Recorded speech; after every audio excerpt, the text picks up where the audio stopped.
Good evening. The meeting of the Monroe Township Board of Education will come to order. Please stand for the Pledge of Allegiance.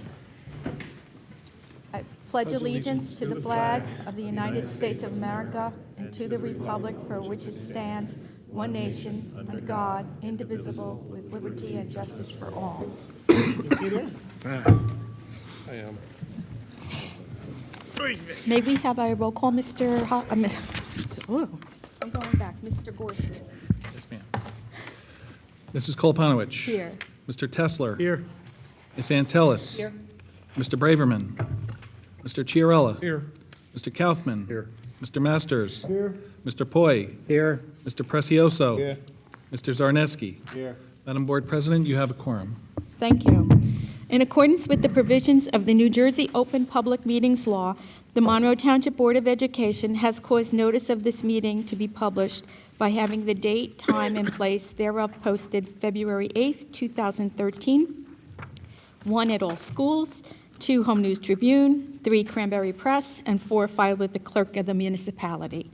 And before we go on with the rest of the agenda, I understand that it has started to snow, and it looks like we're supposed to be getting a little snowstorm this evening, so there'll be a good possibility that we will be plowing and salting and sanding. So we are going to limit our board meeting tonight till 9:30 so that we can make sure that everybody gets home safe and sound, and I appreciate your understanding of that.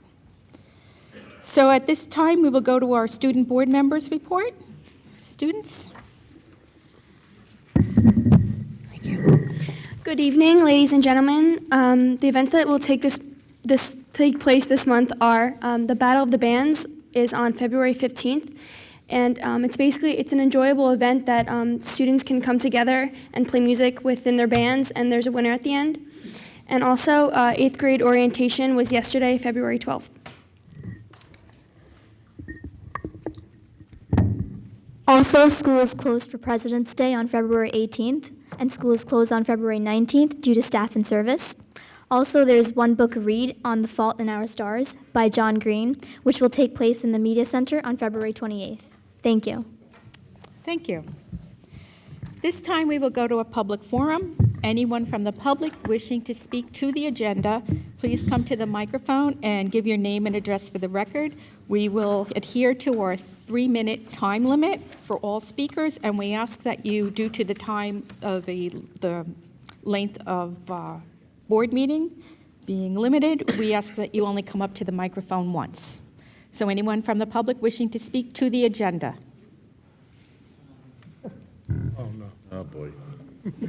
We have voted to take it down to 2 minutes. No, give me a half a chance. No, before you vote, I just want to bring up one point. Name It's and Mark address for the Klein, record. 53 Turnberry Drive. You, the board members, are fully responsible for decisions made by this administration. Once you vote to approve, you take full responsibility away from the administrator who placed it on the agenda. I'm not going to go in for instance, but most of you know what I'm talking about. There were 2 items last year that were approved by this board that were well over any policies or anything that we've done before.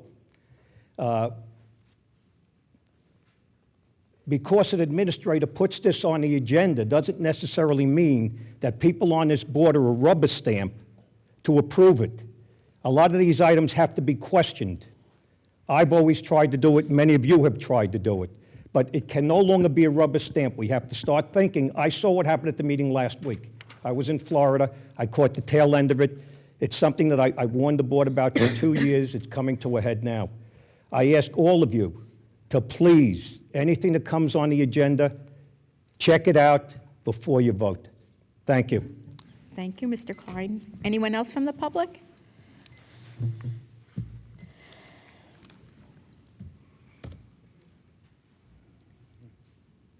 Hi, Doug Dale, 653 Spotswood Englishtown Road.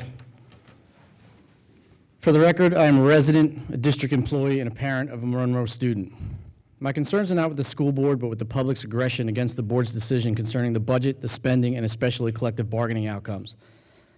After watching the last 2 board meetings online, I couldn't believe some of the public suggestions to curb spending in the district.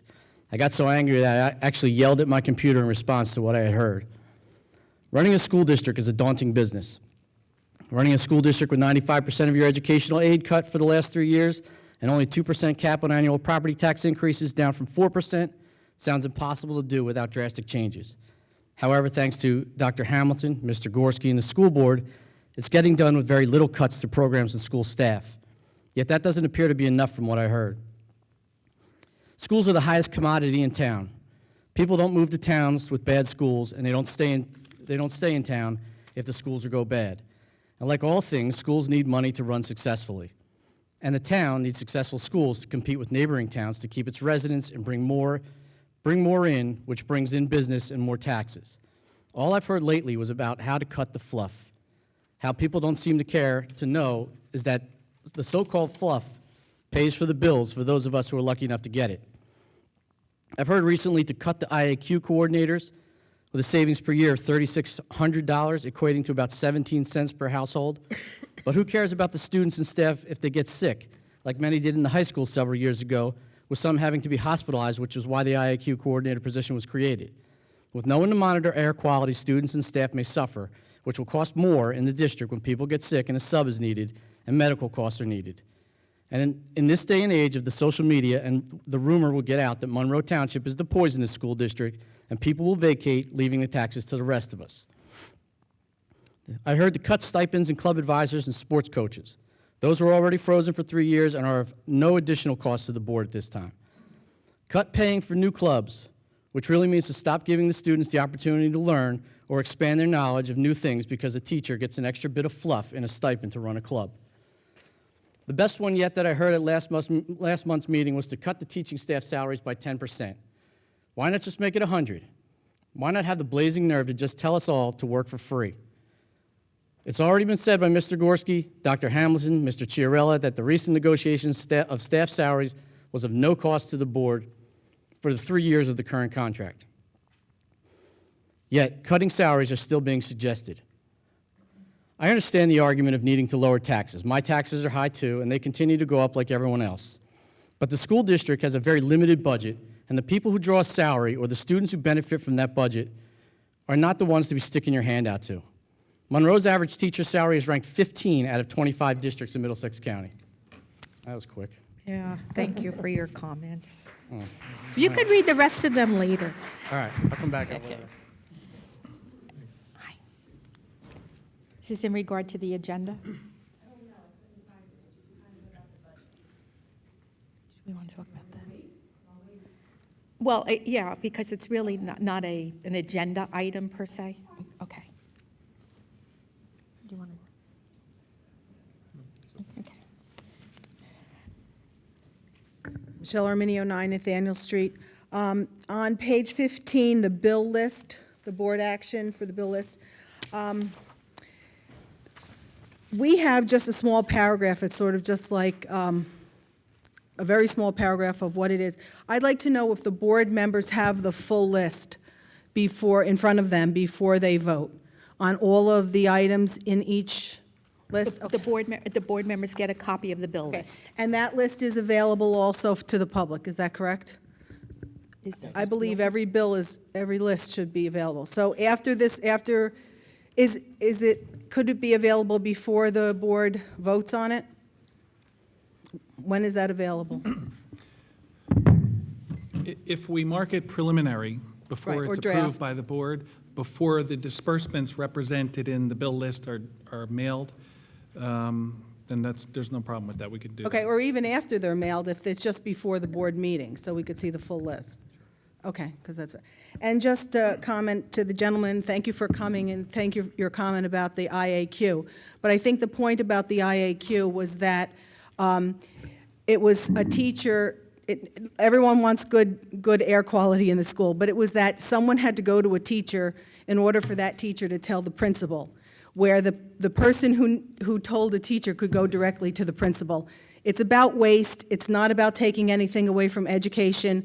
It is about programs. Not every program implemented is either, sometimes they become obsolete, and sometimes they just need to be changed. So I think that Everyone, I'm glad everybody has a position and we're deliberating these things, but it's really about waste. It's not about the use of funds, it's about the waste of funds. Thank you. Thank you. Anyone else speaking to the agenda? Okay, seeing no one, we will go to the approval of the minutes for their special Public Board of Education meeting of December 13th, 2012. I need a motion and a second. Second. Ms. Antelis, Mr. Chiarella, are there any corrections to the minutes? Okay, all in favor? Aye. Opposed? Abstentions? Rob was abstained because he's not here. I believe you were not here for the December 13th meeting. Mr. Prezioso and Mr. Poi? You were not here for the December 13th meeting. No, So not you, as a board member. no, so you would have to abstain. Abstain. Okay. Approval of the minutes for the Public Board of Education meeting of December 19th, 2012. So moved. Mr. Tesler? Second. Oh. Ms. Antelis? Comments or questions? All in favor? Aye. Opposed? Abstentions? Mr. Zarneski, Mr. Poi, Mr. Prezioso. Approval of the minutes of the closed session meeting of December 19th, 2012. So moved. Mr. Chiarella? Second. Second, Mr. Masters. Comments or questions? All in favor? Aye. Opposed? Abstentions? Mr. Zarneski, Mr. Poi, Mr. Prezioso, abstain. Approval of the minutes for the Public Board of Education organization meeting of January 3rd, 2013. So moved. Mr. Kaufman, Mr. Zarneski, comments or questions? All in favor? Aye. Opposed? Abstentions? There are no abstentions. Okay. At this time, we will go to the superintendent's report with Dr. Hamilton. I have a couple of things I'd like to share. First of all, good evening, everyone.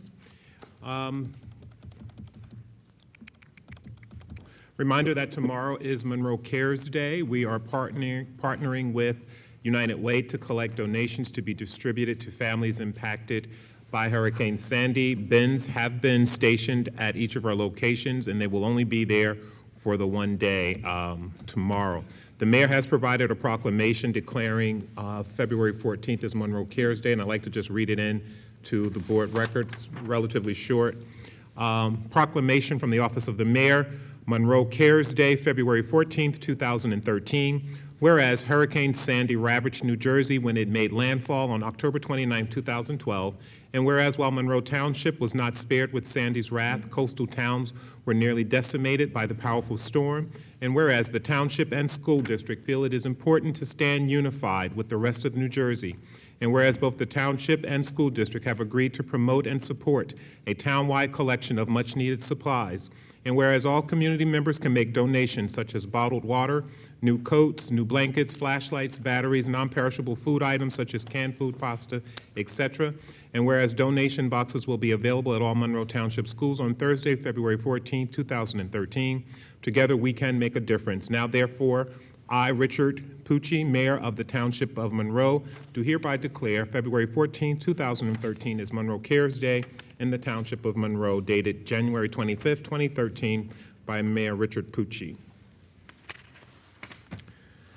We will also be providing district-wide training by New Jersey school boards on strategic planning.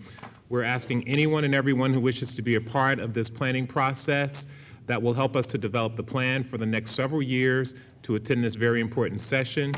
School boards will be providing a strategic planning workshop on Saturday, March 2nd, here at the high school, 2013. From 9 a.m. till 12 noon, we're asking all design team members, ad hoc members, and members of the public who wish to be a part of this very important process to attend this session. And later on my report, I will be asking for a resolution to this effect. And before I get on to the rest of my report, as you know, this year will be our first graduating class for AVID students. We have some data we'd like to share with you about the impact of this effort. And also, as a follow-up to the Finance Committee meeting, I'm asking Dr. Gorman to share the data with you about how we have improved enrollment in our AP level courses and those outcomes. Dr. Gorman? Okay, thank you. So at the March 21st board meeting, we're going to ask our avid seniors to do a student presentation for you. They've been in the program for 3 years, and they are graduating this year. Comparing their outcomes to last year's senior class, last year 60% of our senior class went to four-year colleges. This year, 71% of our avid seniors are going to four-year colleges. 26% of our students last year went to two-year colleges. 18% of our avid seniors are going to two-year colleges, and 12% of our whole class went to military work or technical school versus 11% of our avid students going to those same denominations. So we're really proud of them, and they will floor you at our meeting, and they are very confident and eager to approach the world and society and do really great things and change the world for the better. So that's going to come up at our next board meeting on the 21st. Just to follow up some data from the AP exams last year, just very preliminarily, I just broke down last year's students. Last year in Monroe Township, we had 396 AP advanced placement exams taken. 216 students took those 396 exams. Out of that number of 396 exams, 299 of them, or 76%, scored at a 3, a 4, or a 5, which enables them to be to have the potential to receive advanced college credits while they're in high school. So I think those numbers are very impressive. Additionally, when we started our move towards raising the bar for our kids in 2004 and 2005, only 73 students took 107 exams. This year coming up, there are 273 of our students, and they'll be taking 450 exams. So that's just a small follow-up at the next Finance Committee or Curriculum Committee. I'll provide data for all those years on the number of kids that are achieving at really high levels based on taking those exams. Thank you, sir. Moving on to the superintendent's report. The enrollment data is provided in the agenda for this evening, along with our enrollment for students in out-of-district placement and our homebound students that are on homebound instruction. Our fire drills and safety drills are also listed in the agenda. And I do need to go on record. We have been advised that we will be the recipients of a visit by Homeland Security, a random unannounced visit to see how our schools are implementing measures of our state-implemented security plan. So that's just for your information. I don't know when or how that will happen, but we are anticipating at least 2 visits this year from Homeland Security.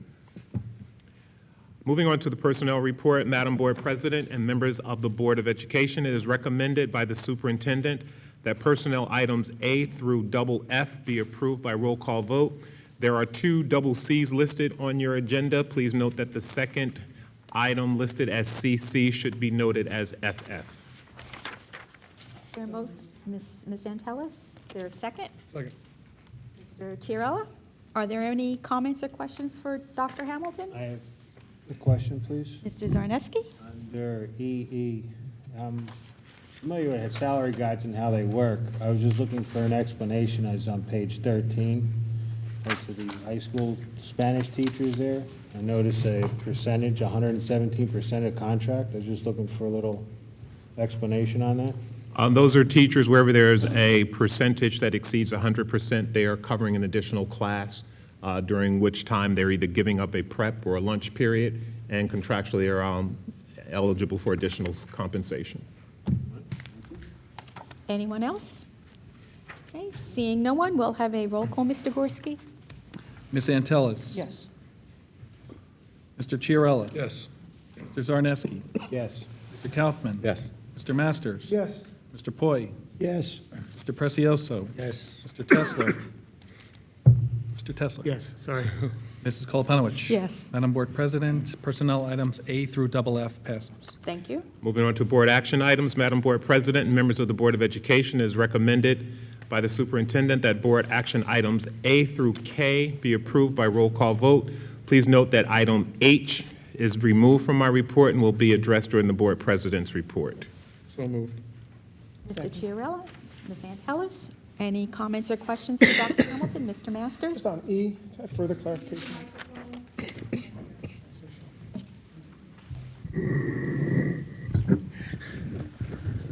E.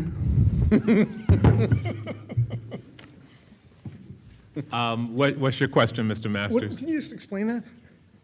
Yes, there is, due to enrollment, there is a need at the middle school for an additional class to accommodate students who are either moving up from the elementary school or students who are already in the middle school who have been classified and will need additional placement. Anyone else? I have a question on Mr. Zarneski? J. Is that, well, my question actually is, how long are these students in that center for? Is it once a week? Is it a full-time? Middlesex County Arcs. No, it's not full-time. But I don't know how many days a week they're there. Do you know, Jeff? No, but I'll be happy to provide that information for you. I'll send you all the dates. I was just wondering how that was, that's all. If These- it was a full-time, you know, they were going there as 1 day a week, that's all. You pretty much answered my question by saying it's Okay. not a full-time. No, it's not full-time. Thank you. On board members, before you vote on this, I just need to make sure, your copy of the agenda, does it show the item K for New Jersey school boards? No. Yes. Said no. I said yes. All K, right, well, right? here, I will read K in for the record. Item K would be asking the board to approve. You have it? Yes. Please.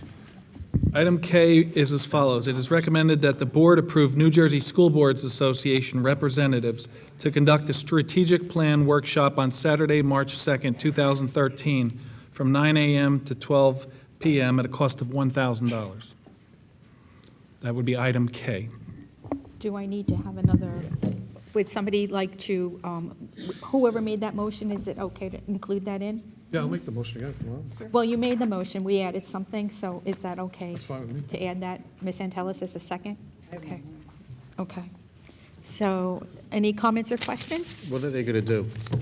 They are going to facilitate a workshop for the design teams, board members, members of the public, members who are serving on the ad hoc committee to go through the strategic planning process. And this was a recommendation that came from the Oversight Committee yesterday.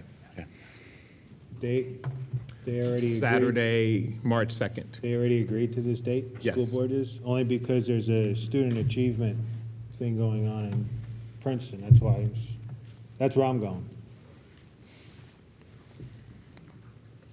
We're going to take case separately when we do the roll call. Is there any, you have a question on the? Yeah, I have a question on some of the items. Item A, which deals with staff professional development. I had asked a question about that last month, and I have an additional question now that I've seen this month's list. I would like to know what the basis is for which professional developments are paid and which are not paid. I thought I understood it last month, but then when I saw this month's, I felt that I really didn't understand it. I know you mentioned that some of the teachers pay for it themselves, and so it's at no cost to the board. And on other occasions, the board does pick it up if the board has requested that they do that. But I did see some items in that list that, as I said, it confused me. Specifically, the process for professional development goes through my learning plan, and it goes through a series of checks and balances. So it usually is generated by the teacher, and it could be a workshop out of district, a workshop in district, a free workshop, or they get credit for professional development hours, or it could be a plethora of different things through my learning plan. They submitted a proposal through that. It gets approved by principal, by supervisor, content supervisor, and myself. For example, I do believe there's one on a iTeens University workshop at the Monroe Township Library. That is a free workshop that we've partnered, and that's a great benefit to us. That workshop would be thousands of dollars otherwise. For the most part, the basis or the foundation happened 3 years ago when we had drastic cuts to our professional development. So the overriding drive is, can we handle it internally or do we need to do it externally? The ones that you'll see are repeatedly from speech, child study possibly, music, certain arts, things that we can't internally handle through our capacity. Some of them, most of those are tied into maintaining certifications that those professionals have to maintain. What you don't see are the denials that I've gone through or that we've processed through the month as well. But if you'd like to talk specifics, I could tell you every one of those things because they do run through me, the principals, and the content supervisors. Okay, so if I'm understanding you correctly, if it's, for example, from a music teacher, a speech teacher, some of our school nurses, those typically are going to be paid for by the Board of Education? Generally, well, they're all paid for the Board of Education. Some of them, though, we pay our own teachers to teach our teachers, which is significantly cheaper than the out-of-district process or the one-hit professional developments that have been historically in the past that districts deal with. Because the out-of-district workshops are significantly more expensive, times the amount of staff. I understand that. I won't belabor the issue, and I'll talk with you Sure. about that I'd be happy to again, give you because everything about It's the whole still program. not quite clear to me on that. And I did have a question about E, but that's been dealt with. In item I, Regulation 7510, I don't believe that regulation is complete, and I think we should table voting on that until it is complete. Are you making a motion to table? I move that we table voting on item I, if we want to deal with that as a package or on that particular regulation, since the statement of that regulation is not complete, in my opinion. I second. You're going to second that? Okay, there was a motion made to table, is it the regulation or the regulation? It's the and regulation, po- 7510. Just not the policy, just the regulation? It's just the regulation. Madam Board President, if regulation is going to be held, I would recommend that the policy be held as well. Okay, would you agree to that? Yes, I would. Okay, so we're going to amend the motion to include the policy and the regulation of 7510. Is that that's not a roll call? Can that be explained to the public, or? Would you like to speak to the motion?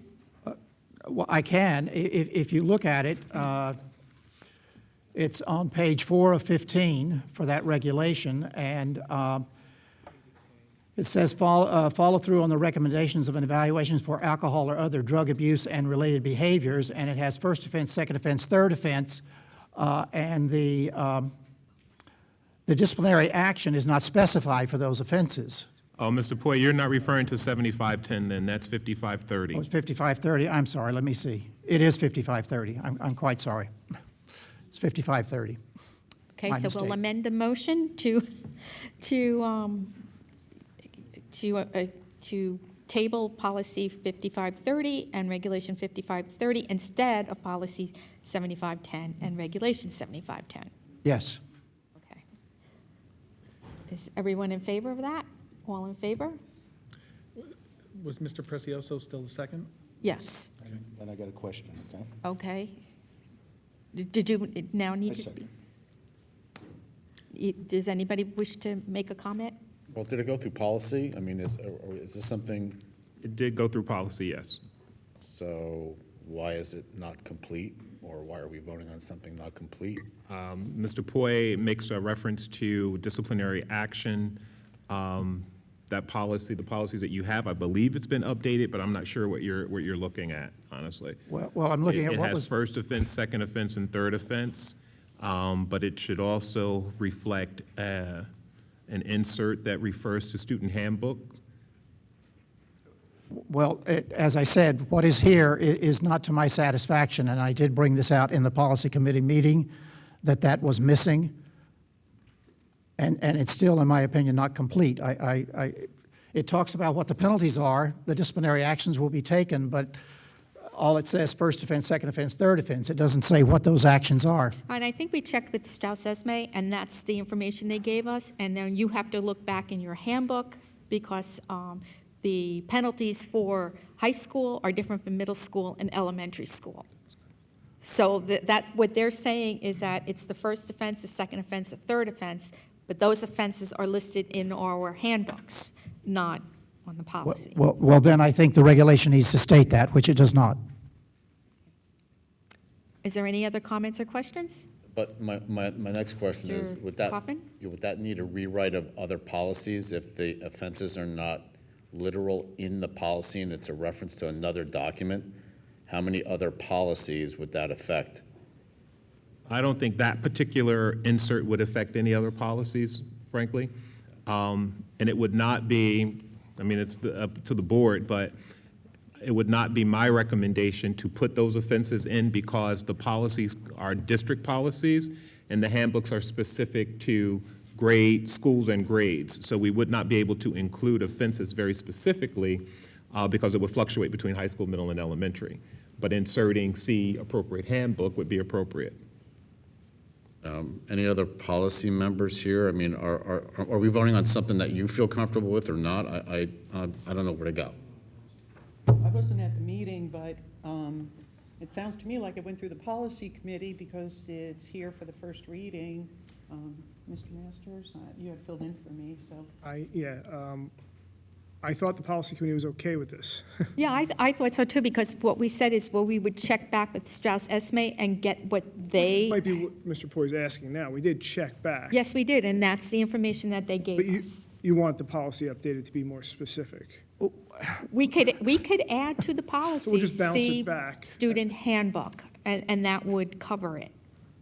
I would be willing to accept that, yes, but the way it is, I'm not willing to accept that particular, the statement of that regulation. Okay. I think there's information there that is missing, and if you want to say, according to the handbooks of the various schools, as part of that wording to complete that item two, then that would probably suffice. But as it presently stands, and that's what we're voting on, I am not comfortable voting on that.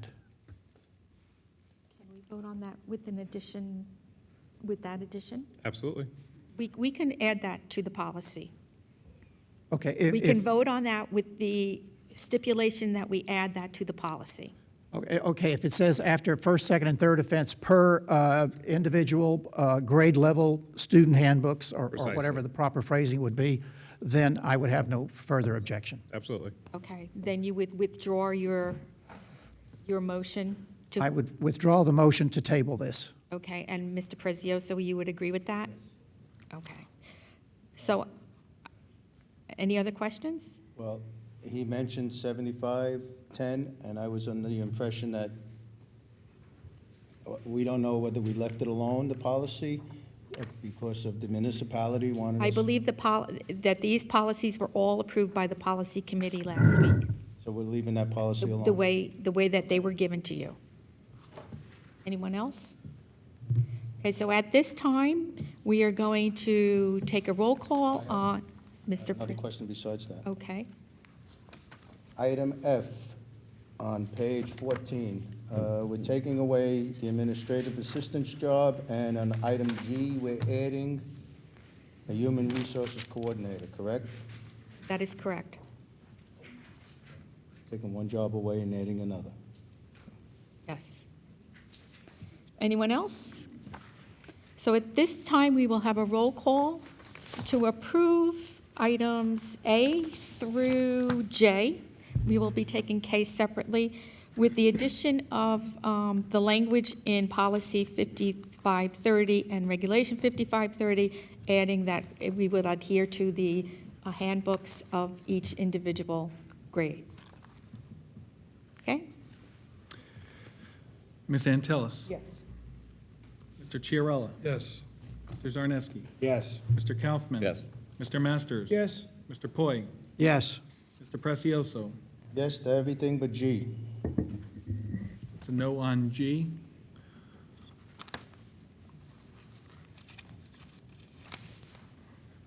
So noted. Mr. Tesler? Yes. Mrs. Koloponowicz? Yes. Madam Board President, board action items passes. Okay, now we will have a roll call on K, which has been motioned by Mr. Chiarella and second by Ms. Antelis in the former motion. Antelis and Chiarella. Yeah, Is that for the special meeting creation? yes. Do you want me to read Yeah, that? please.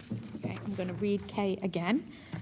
It is recommended that the board approve a special Board of Education meeting to be held on Saturday, March 2nd, 2013, from 9 o'clock a.m. to 12 o'clock p.m. at the Monroe Township High School Media Center. The purpose of the meeting is for representatives of the New Jersey School Board Association to conduct a strategic planning workshop. At a cost of $1,000, if you don't mind. Okay, at a cost of $1,000.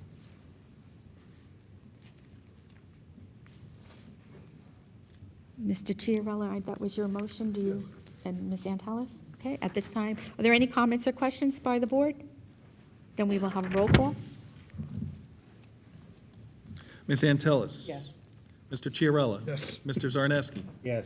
Mr. Kaufman? Yes. Mr. Masters? Yes. Mr. Poi? Yes. Mr. Precioso? Yes. Mr. Tesler? Yes. Mrs. Kolpanowicz? Yes. Madam Board President, item action K passes unanimously. Okay, thank you. That concludes the superintendent's report. Then at this time, we will go to the Business Administrator's report. Mr. Gorski?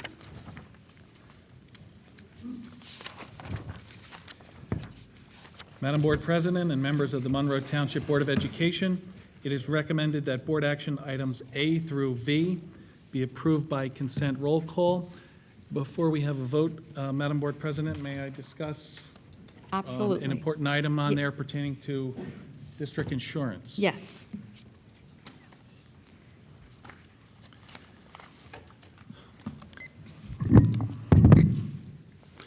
As discussed at the most recent Finance Committee meeting, I presented to the Finance Committee the fact that Monroe Township Board of Education has had the same insurance broker for about a quarter century. And that relationship has served the district well over the years.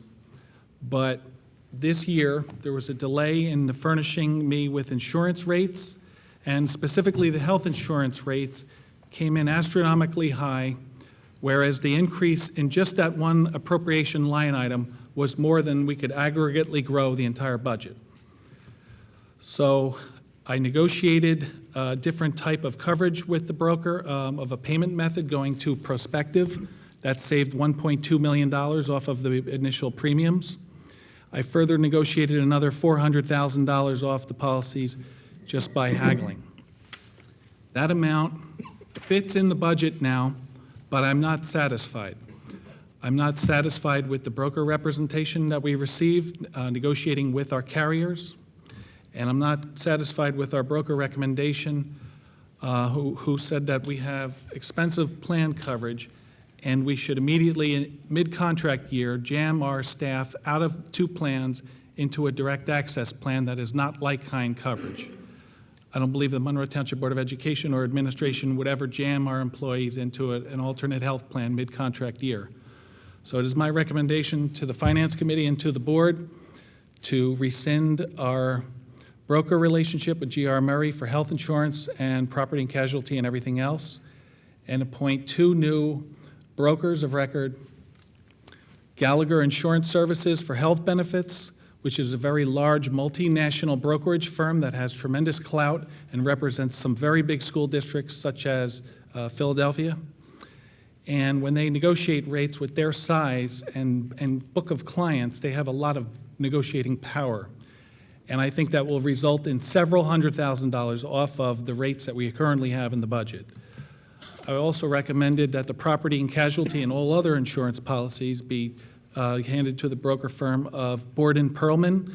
They are a very large Middlesex County focused firm that only deals with property and casualty, and I feel that splitting the services into these two brokerage firms' specialties will serve the board the best and will provide the best coverage for the district and also the best savings for the taxpayers for one of our largest account line items. Okay, is there a motion and second to accept the BA report? So moved. Mr. Kaufman and Ms. Antelis, are there any questions for Mr. Gorski? Mr. Masters?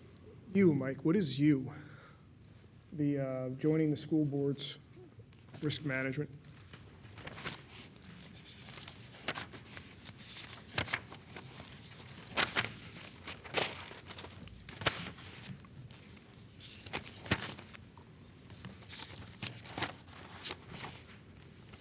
The district joined a New Jersey School Board's insurance group fund for property and casualty insurance. It's a 3-year commitment to the fund.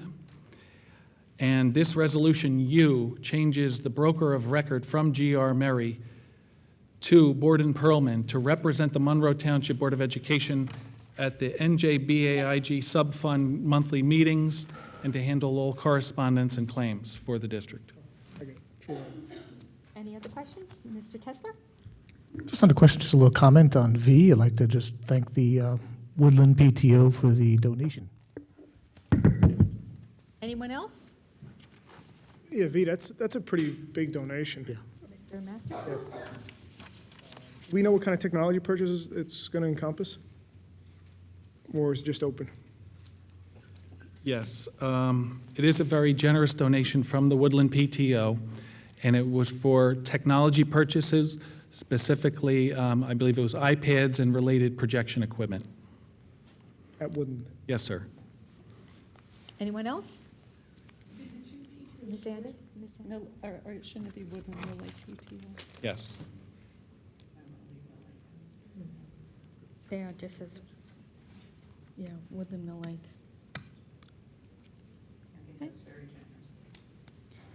Okay, since there are no further questions, we'll have a roll call. Ms. Antelis, Mr. Chiarella, Mr. Zarneski, Yes. Mr. Kaufman, Yes. Mr. Masters, Yes on all, I have to recuse on H1, or H if you can't do it to the, Q's on H, so noted. Mr. Poi, Yes. Mr. Precioso, Yes. Mr. Tesler, Yes. Mrs. Koloponowicz. Yes. Madam Board President, board action items A through V passes. Okay? Thank you. very That much. concludes my report. At this time, we go to Board President's Report, and I have a few things to go over today. The first one is adequacy. I know we've talked a lot about adequacy over the last couple of years, and I'm not sure that everybody in the public, and maybe even everybody on the board, has got the same understanding of what the state's version of adequate school district looks like. So I've asked Mr. Gorski to prepare for us this evening a very simple version of what it is, what's included in it, and how it can affect our district. Mike?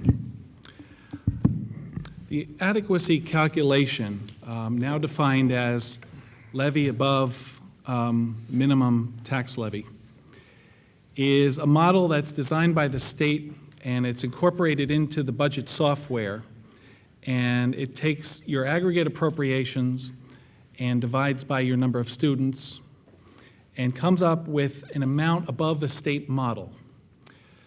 For our district, for the 11-12 school year, the Monroe Township Board of Education was above this adequacy model by $13,707,460. By curtailing spending and by also absorbing increasing enrollment, the district about halved that above adequacy number in 2012-2013 to about 7.5 million. That strong trend of decreasing our above adequacy status is projected to continue into 13-14 with an approximate range of about $3.25 million above adequacy. Now, items that are above adequacy in this district specifically include transportation services that we render to students above the state's model, whereas they define an amount that an elementary, a middle school, and a high school student may walk home. We have routes in town that we deem to be hazardous and would not allow children, for example, to walk down Buckaloo Avenue or Schoolhouse Road with a book bag without a sidewalk. So the district provides transportation services for the safeguarding of students. Another big item that forced the over-adequacy number in 11-12 was the 89 portable trailer classroom units that the district had to engage in the rental lease for. That was to support the growth of students at that time. All of those, with the exception of, I think, 14 are now gone. The extracurricular activities The sporting teams that the district has are all considered above adequacy. Items such as parking lots and light stands are above adequacy. We've become accustomed to all these, but they're really essential for providing what we determine to be a adequate education. Now, again, if you look in the comprehensive annual financial report, there's a ratio in the statistical section in the back that shows district spending per pupil. For the last 3 years, the increase in district spending per pupil has increased less than 1%. And that's reflected in these reduction in adequacy numbers. And the reason that this is important is that, according to Senator Greenstein, the state is deliberating right now on the new distribution of state aid to districts and as it's related to the new calculation for adequacy. And they want to penalize districts that are above adequacy by reducing their aid. So these efforts to reduce above adequacy status hopefully will help this district recognize some fruit in our efforts to receive extra state aid and not be further penalized with another reduction in state aid. Okay, is there any questions? Yeah, I just have a question on that. Because from what I understood from what you just said, you said that that the senator said that they're going to penalize districts that are above adequacy. That doesn't say anything about giving more money to districts who are reducing adequacy or who are adequate or are underneath adequacy. So I just want to make sure that, that we're driving for the right things here as a board, because I understand what we're doing, and I do appreciate the explanation of what adequacy is, but I think also that we have a lot of great things going on in this district, and some of the things we can't control, for instance, some of the busing and things like that. But those are some being over adequacy is not an entirely awful thing. So I just want to make everyone mindful of the fact that we might not necessarily get more aid. We might just not get reduced. And you can't take, how much further can they even reduce us from what they already give us, So we're going to bend over backwards to reduce adequacy, which is going to impact our students. And at the same time, there's no promise of more money. There's actually maybe a threat of losing more money. So I just wanted to state that. Anyone else? I want to say something too. Mr. Masters? It kind of irks me, not to kick the dead horse here in the room, but something you said. So what they really want us to do is strive for mediocrity, and they're dangling this carrot of possible state aid, which I think Lou has always said it's never guaranteed. And again, what Ken just said is how much more can they take? I mean, if we always budget for zero from now on, and then just go our own way with our adequacy or whatever we want to do. I'm not saying we have to go crazy with stuff like that, and never mind it. I think that might be a way or a direction we might want to start moving in. It's bothering me, this chicken egg thing where they're trying to play games with this adequacy and giving us money or not giving us money. When I spoke to the State Department of Education recently and I asked why Monroe is ineligible for equalization aid, it was determined that because of two factors that I've repeated many times, our income per pupil and our property wealth per pupil prohibit us from receiving any equalization aid, whereas our neighboring district of South Brunswick receives $17 million of equalization aid every year. And the advice I got from the state in the commentary was as follows. The state wants to strive to help every school district in this state reach the adequacy level, and they'll fund those who can't reach the level financially themselves with state aid. Those districts that can fund themselves and meet their own adequacy level, the state will encourage you and require you to fund it yourself in the form of less or no state aid.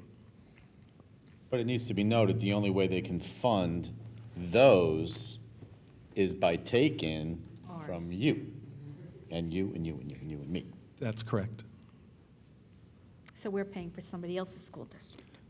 That's correct. The state's money that they're distributing, I remind you, comes from your income taxes, your sales taxes, your excise taxes, all of the taxes that you pay, and then that gets distributed not to you. But the point of this illustration, if I may, is to provide a pictorial, if you will, of the district's efforts to reduce the over-adequacy spending that has garnered so much attention publicly and in the press, not just Monroe, but schools in general. But perhaps this chart helps to illustrate the downward trend that we have been working to accomplish over the last few years. And I guess to say that we have really not cut our programs. We still have our sports, we still have our clubs. That's one of the things that we're looking at as a school goal this year, where those are not working, what can be eliminated, what can't, and still keep us under adequacy, but still support our students. Mr. Tesler, did you have your hand up? Yeah, I guess what Lou was saying about mediocrity, we have to be careful too, because a lot of people move into this town because of these programs we provide. So it's a slippery slope or a tightrope that we walk on when we say we're reducing adequacy. If we start saying we're going to reduce these programs, I know my kids take advantage of these programs. They like to do some sports. My daughter does cheerleading and things like that, and people come here because we have that. So we just got to be careful on that too. Right. Anyone else? And that chart, just to go back to what you were saying, because I came off kind of nasty the last one, it is a testament to how hard, I mean, really, kids haven't been impacted so far, I mean, besides some minor. And that's a drastic drop if you look at that. That's not a little bit.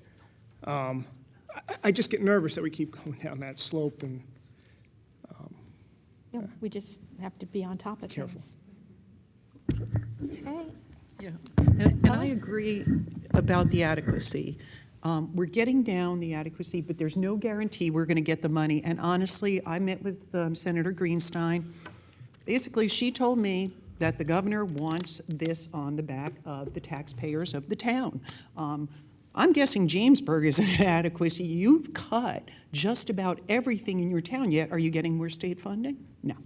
So I don't think we are, but I think that if we moved in the other direction and just said then the heck with it and kept giving, the little bit of funding we get, we're going to lose. It's a no-win situation. Anyone else? Mr. Poi? It would seem to me that if we've reduced the amount of money that we're spending in terms of over-adequacy, and yet our budget has been going up, then those funds that we've been reducing from over-adequacy have actually been going into programs that we needed to spend money on. Is that correct, Mr. Gorski? Part of the factor is the new students that are coming into the district. That by itself is reducing the adequacy number with spending per pupil only increasing less than 1% a year. And through the efficient budgeting practices of the board and administration for the last few years, by eliminating positions, by not increasing staff to some of the projected levels that would come through the initial defense rounds, we were able to reduce adequacy by that amount. And what's most noteworthy too is in 11-12 we returned a great number of portable classroom units that were being rented. The total appropriation amount for those classroom trailer units was about $3 million a year, including energy. Anyone else? You said by not increasing staff, is that contributing to our class size increase then? To a degree it is, but we carefully review class size every year. And I think Dr. Hamilton would agree that they're at comfortable levels still. Also, I believe in the past, when we were experiencing 350-plus students a year, we were getting money from the state for that. So while they were contributing to that, and then all of a sudden they stopped, the burden then became on the taxpayer, and we had to take those children in. I remember years 350, 375 children in the school year. That's teachers, class space, and again, we were always getting that money, which, then you would see the budget going up and up, but we were getting funded, and then the funding stopped, but the children still had to be educated. This is why when I started on this board 20 years ago, there were 2,500 students and the budget was about $33 million. We've tripled since then. Anyone else? Well, that brings me to number 2. In 2008, the state of New Jersey enacted a New Jersey School Funding Reform Act that was to ensure adequate and equitable school funding for each child on the basis of need, regardless of where that child lives. So they were supposed to treat every child the same, and every child was worth the same. So at this time, I'd like to read into the record a resolution urging the New Jersey State Legislature to protect the School Funding Reform Act of 2008 in this year's state budget, and I'm hoping that the board will unanimously support it. And I believe everybody has received a copy of this already, but I want to just read this into the record. It's a resolution on school funding in the FY14 New Jersey state budget. Whereas the New Jersey School Funding Reform Act of 2008, the state's school aid formula, ensures adequate and equitable school funding for each child on the basis of individual need, regardless of where the child lives. Whereas continued underfunding of the New Jersey School Funding Reform Act of 2008 has resulted in cuts to vital educational programs and services in schools throughout the state.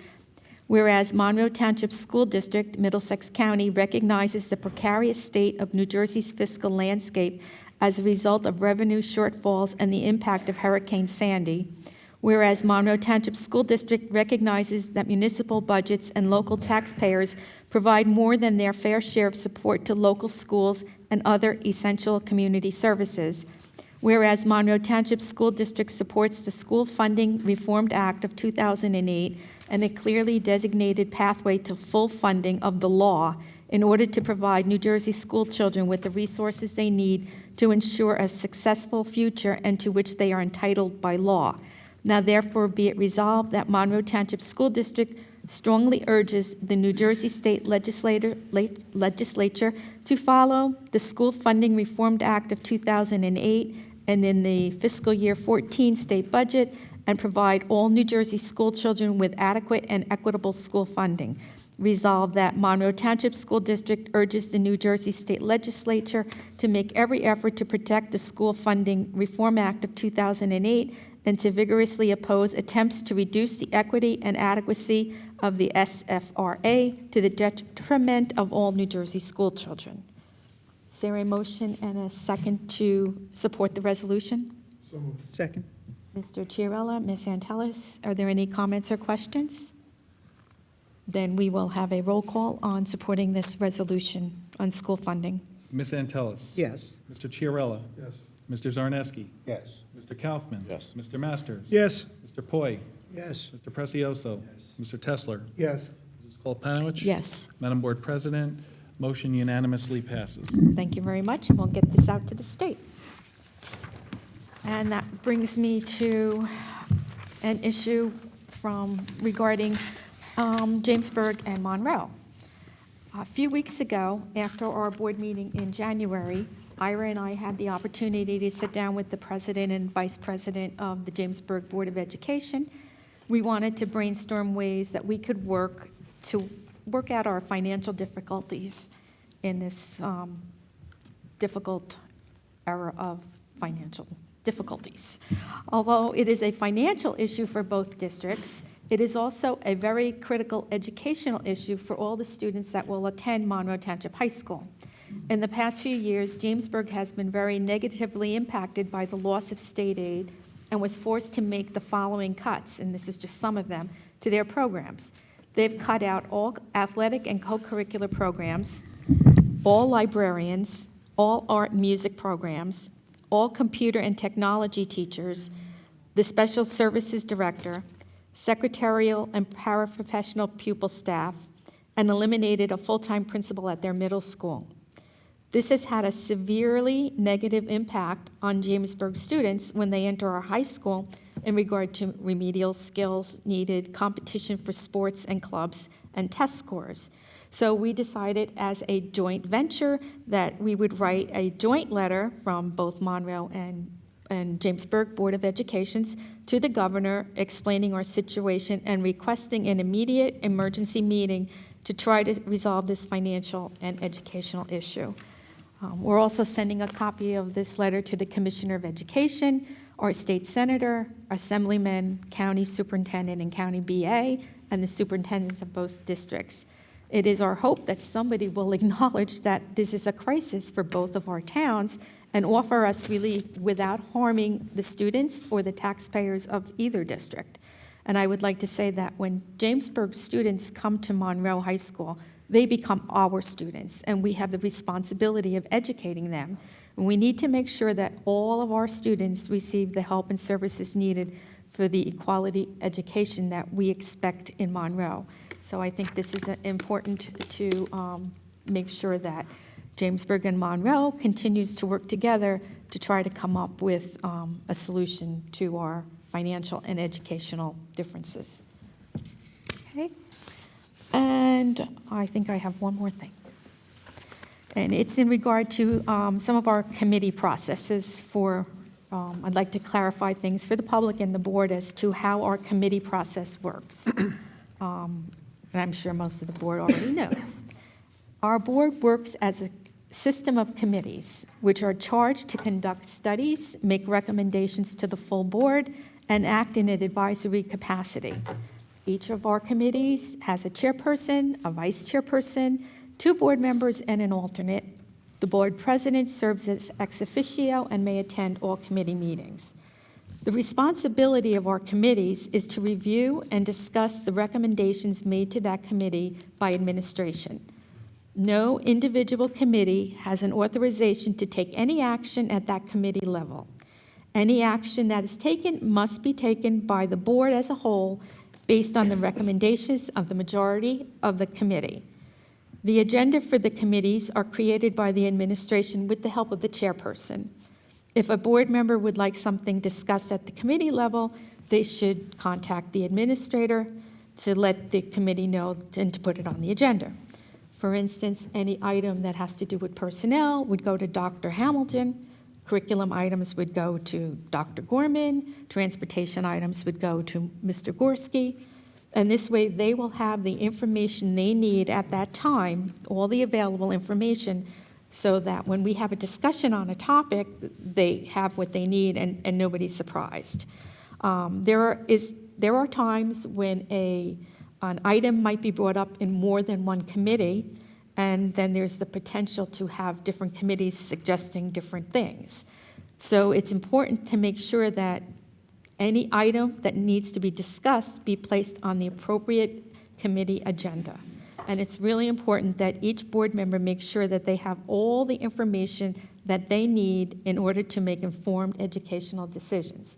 If you don't feel that enough information is coming through, then we need to table that specific idea or recommendation until everyone feels that they're comfortable enough to make that decision. It's also important to understand that we govern by the majority rule, and once a decision is made, brought to the board, and approved or not approved, that decision should be final. Because I think in the past we've spent too much time, and I know our administrators have spent a lot of time going back and back, over and over again, decisions that we have already been made as a board. And it gets a little tiring, and it takes up time and attention from both the board and the administration. I know that lately that we've been giving our committees a little bit more time for discussion, and I think that's helping to make our decisions better because there's more time for discussion. We get the attention that we need and the conversation that's needed to make a decision. All of our committee meetings are open to the public with the exception of personnel and negotiations, and any person is welcome to attend, but there is no public participation at that level. And lastly, it should be noted that all decisions that come out of committee throughout the entire year has an effect on the budget. It's not just the budget process between the end of October till January, February, March, but every decision that is made in a committee affects the budget somehow. So I think that there's a lot of discussions that we need to have, and I hope that this kind of clarifies any miscommunication from the board members or the public. So at this time, we're going to move on to committee reports. And is there any committees that need to report this evening? Mr. Kaufman? Yes, there was a curriculum meeting this evening. It was pretty much a one-item agenda. Dr. Gorman was nice enough to give us a presentation on some of the history and current status of the one-to-one iPad initiative here in Monroe. I would also like to thank all the administrators and the students and the teachers and the members of the public that attended the meeting. I thought it was a nice round table of discussion. Some really good points came up. And again, thanks to Jeff for putting that all together. And we can continue to add more information to that. And as we develop this program of information, we will continually share this stuff on the website where appropriate. And thanks again, Jeff. Anyone else? Mr. Tesler? Yes. We had a personnel committee last week. Topics were discussed as number one.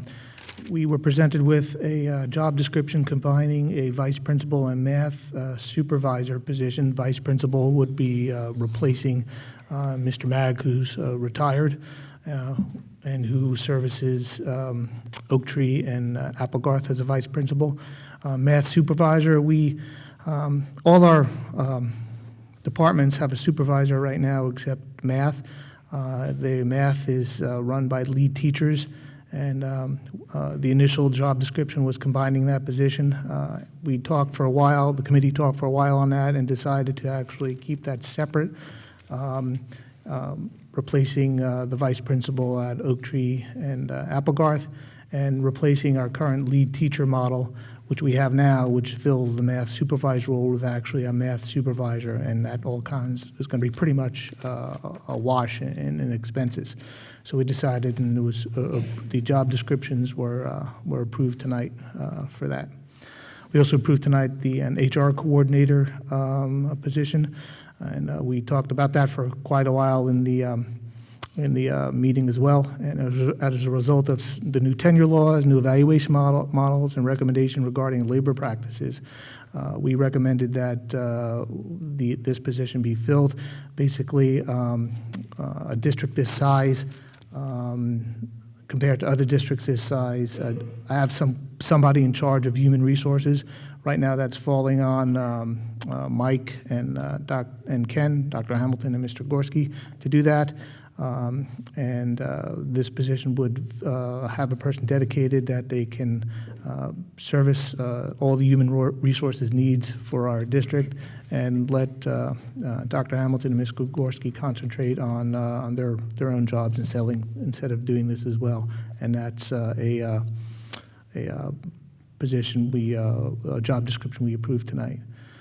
We also were presented with Collaborative Planning Day. The committee reviewed the schedule for the Collaborative Planning Day in response to a workplace grievance.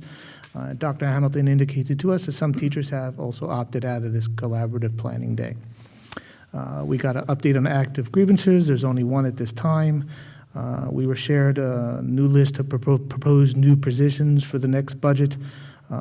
It's not final yet, depending upon final budget changes, but any new positions are a result in growth, or district growth only.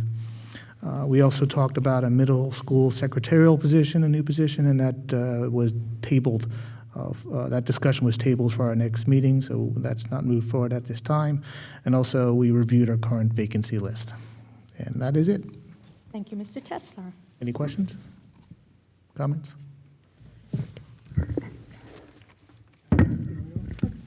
I'll go. Ms. Angelis. We had a Finance Committee meeting on Monday, February 11th. As Mr. Gorski explained before, we had gone over the insurance carrier, G.R. Murray. Mike, thank you. I know that this wasn't a one phone call thing. This was how many months of research. Looks like you're going to save us quite a bit of money, and thank you for that, for all your hard work with that. Mr. Gorski updated the committee. We have received all the remaining money from the high school grant, the $2.9 million. So we have secured that finally. And a budget update. We expect to have 17 projected new staff members. I know that we had talked about 18, but I had spoken to Mike. It looked like we went down by one. Roof replacement at the middle school at the auditorium. Security upgrades recommended by the Buildings and Grounds Transportation Committee. Again, addressing the above adequacy status. The tax rate is expected to be significantly decreased from prior years, even though we are still doing all these other things within the budget. Mr. Gorski presented an interim audit schedule showing an approximate $6 million remaining in the high school bond funds. That was part of the referendum. And this year, $3.5 million of that $6 million will be applied to tax relief for this budget, and I asked Mr. Gorski about the other $2.5 million, and hopefully, and it should be applied to the 13-14 budget for tax relief. We spoke about the APA exam cost consideration. That's costing us $30,000 a year to pay for the students' exams. Mr. Gorski gave us some figures, and we'll discuss it again at the next finance meeting. And we talked about the Jamesburg, again, for the public. Jamesburg filed a petition of appeal with the Commissioner of Education, requesting an extension of 20 days. And that's the end of my report. Any questions? No? How much is going back for tax relief? Say that again? How much is going back for tax relief? This year, 3.5, next year, 2.5, and that will be the $6 million that's required. Anyone else? Ms. Masters? I'll do the Buildings and Grounds one. It's very lengthy, so just bear with me. Buildings and Grounds meeting on February 6th, and again, I'll go through it as fast as I possibly can. We had an update on the autism classroom, substantially complete. Children should be in it in the next 2 weeks. We had a WAN and internet upgrade, which ties into the security recommendation, which is another issue. We're going to be revamping some of our connections from central office and through all the schools. We had a discussion about a video server request and video distribution at the high school. That's actually been tabled. Further cost and curriculum information was requested. We had a budget guidance topic about transportation. I'll get back to that in a second. New Jersey Smart Start. I forget who's doing the paperwork for that, but we are doing the paperwork. It doesn't cost us anything. It might get us some money back. We finalized our security recommendations. I don't know if we could talk about that yet. Dr. Hamilton? No, not yet. Okay. It's about a 6-point plan for increasing the security in the district. And as we alluded to before, there is some personnel being hired and some other upgrades we'll be doing. Now back to the budget guidance for transportation. Now what we did was we looked at 3, contributing factors to the busing late run, into discussion of that. The first one being, is it in the budget? Can we pay for it? The second one being some advice that Mr. Tesler had asked for from John Nemeth, who's the Executive County School Business Administrator, and I'm going to read his letter back to us, to the district. And the third major factor being the participation. And we did get Mr. Byer provided us with a pretty good participation summary, and I'll also go over that really quickly. So I'm going to read the letter real fast. It's not like the ethical thing that I did last meeting, or meeting before, so. It's not that bad. So we had asked him for direction about the late run busing, and I will just read this verbatim so you can read into it whatever you want. Okay? Yes. Okay. Mr. Gorski, the question raised by your board is, can Monroe add a late bus run for the Monroe Township middle and high schools to your budget? The simple answer to the question is yes. The administration and the board are responsible to develop and adopt a budget that provides for support of the instructional program in accordance with budget guidelines and parameters. However, there are a number of factors that need to continue to be considered when incorporating new non-mandated programs or services into the proposed budget. Monroe's budget is significantly over adequacy. A major contributor to this fact is offering programs or services that are non-mandated, obvious.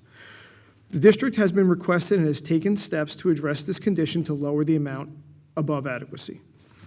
The 2012-2013 budget eliminated the late bus runs for Monroe Township Middle School and Monroe Township High School. In place of these transportation services, the district instituted staff-supervised waiting areas in the high school and middle school for students waiting for rides home following participation in extracurricular programs.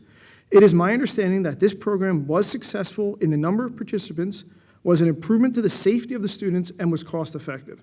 The previous late-run services provided transportation to unsupervised bus stops, which required students to walk home. I'm going to have to do a Rubio here. Hold on a second. Recess, right?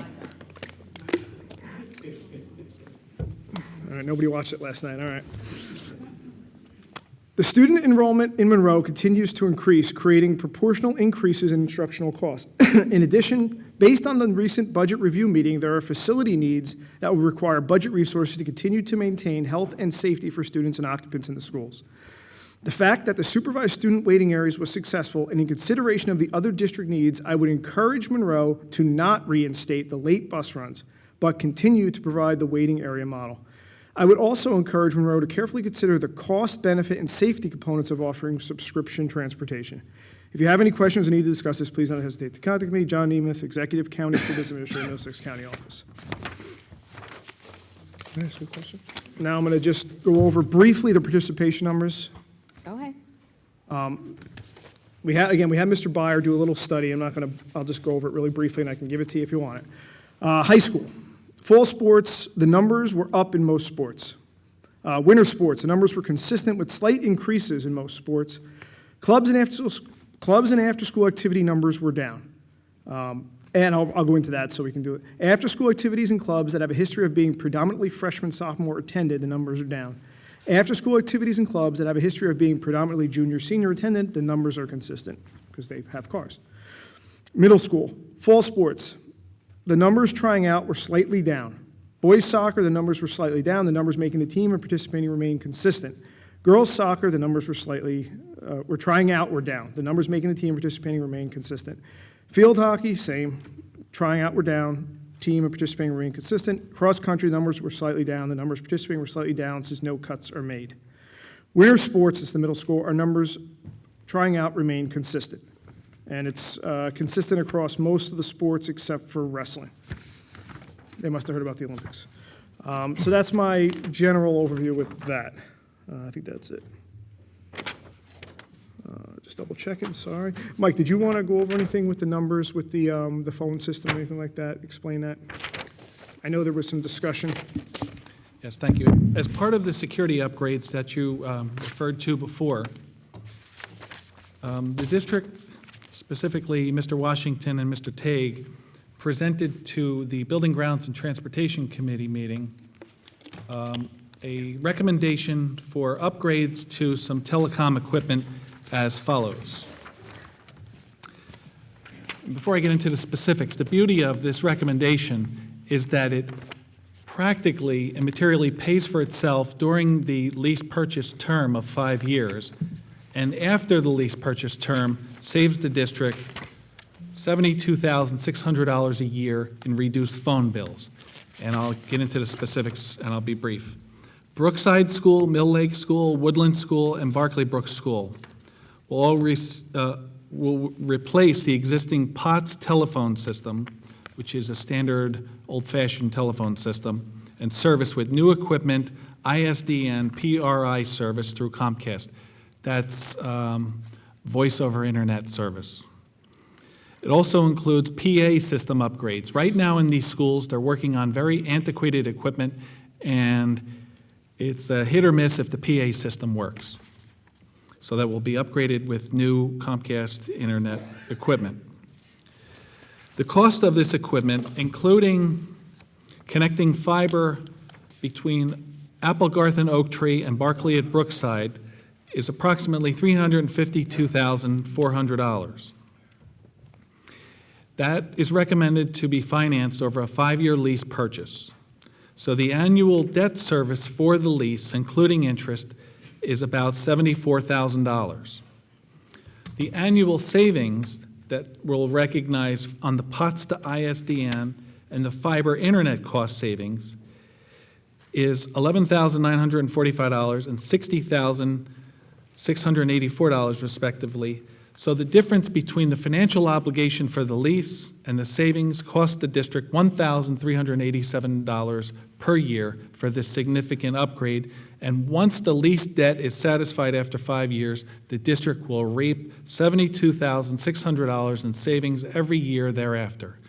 So it improves security, it pays for itself, and it offers significant financial savings after the lease is concluded. Thank you. Mr. Chiarella, did you have a question? I just had a question for Mr. Masters on what John Nemeth had recommended. He basically is recommending that we don't go to a pay-to-bus thing, I guess, right? And also that we do not reinstitute a late run. So basically, he's saying we should just keep what we're doing and maintain that. That's correct. I think one of the things we really need to look at, and I thank you, Mr. Masters, for looking at it, is the where we're at with participation by the kids in our clubs and sports and things like that. The other thing, though, I'd like to know is, have we had any safety issues with these safe havens? With kids leaving or jumping in cars with older kids, that kind of thing, that have been reported, and where do we stand with that? Because I just want to make sure that we're balancing, we're doing this supposedly to save money and decrease our adequacy, and then also to provide safety, but I don't think anything is as safe as making sure that the kids are getting on a bus and getting home. So I just want to make sure that we're looking at that, and that, if we could have some kind of report on that, that would be helpful. I'm sorry, maybe I missed it. Didn't you just report on the participation for this year as a result of that? Yes. Oh, okay. No, he did. I was asking about safety issues. Oh, okay. Sorry. Mr. Gorski? Mr. Chiarella, if it helps, the supervision centers, both at the high school and the middle school, were designed in collaboration with parents and principals and provides for a safe, illuminated, staffed environment at the middle school till 5:15 and at the high school till 6:15. From the inception of that program this September to today, I have not had any complaints and I receive every student accident report in this district as a student, unfortunately, is injured, and I have had none that relate to the supervision centers. Okay, thank you. Mr. Tesler? Yep, just a couple more comments on the upgraded phone system. A couple advantages that we discussed also is that we mentioned the PA system, obviously a working PA system. Interschool is important in case there is some issue or an intruder to make sure everybody's notified correctly. One other advantage we get is all the schools will be on the same system, so we have intercommunication between all their schools and central office. So if there's something going on in one school, Dr. Hamilton can pick up a phone and make a district-wide announcement saying that there's something going on or there's a lockdown. Then we don't have that capability now. So it's all part of what we're looking at to upgrade our security. Anyone else with a committee report? Okay. Hold on. You want me to just policy real fast? I mean, I took some notes, but it's the policy. You want me to just go over that real fast? The policy committee? Again, what we discussed, what you saw basically on the report was what we discussed, and I'll just real fast. There were some discussions about, without getting too into it, categories and the tiers. The tiers for the facility use. Substance abuse counseling was discussed a lot, especially with adding some of the new verbiage with new drugs into it. Purchasing, Mike gave a nice little overview about purchasing. We discussed the AP exams and the impact and paying for that. There's also some discussion about the school calendar and professional development. That's it. Thank you. Anyone else?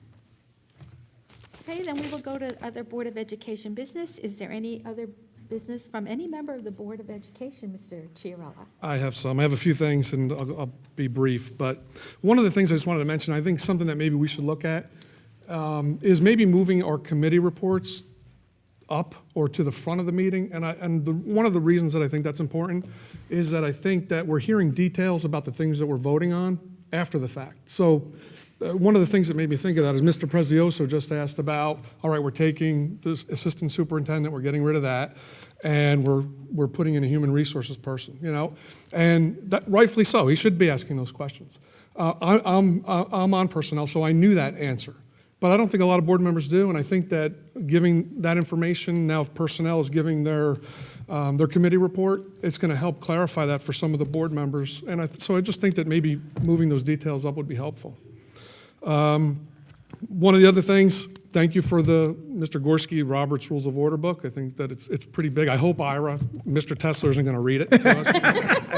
Chapter 1. On Monday, we had a rec board meeting, and the only thing on that I want to say is, or two things actually.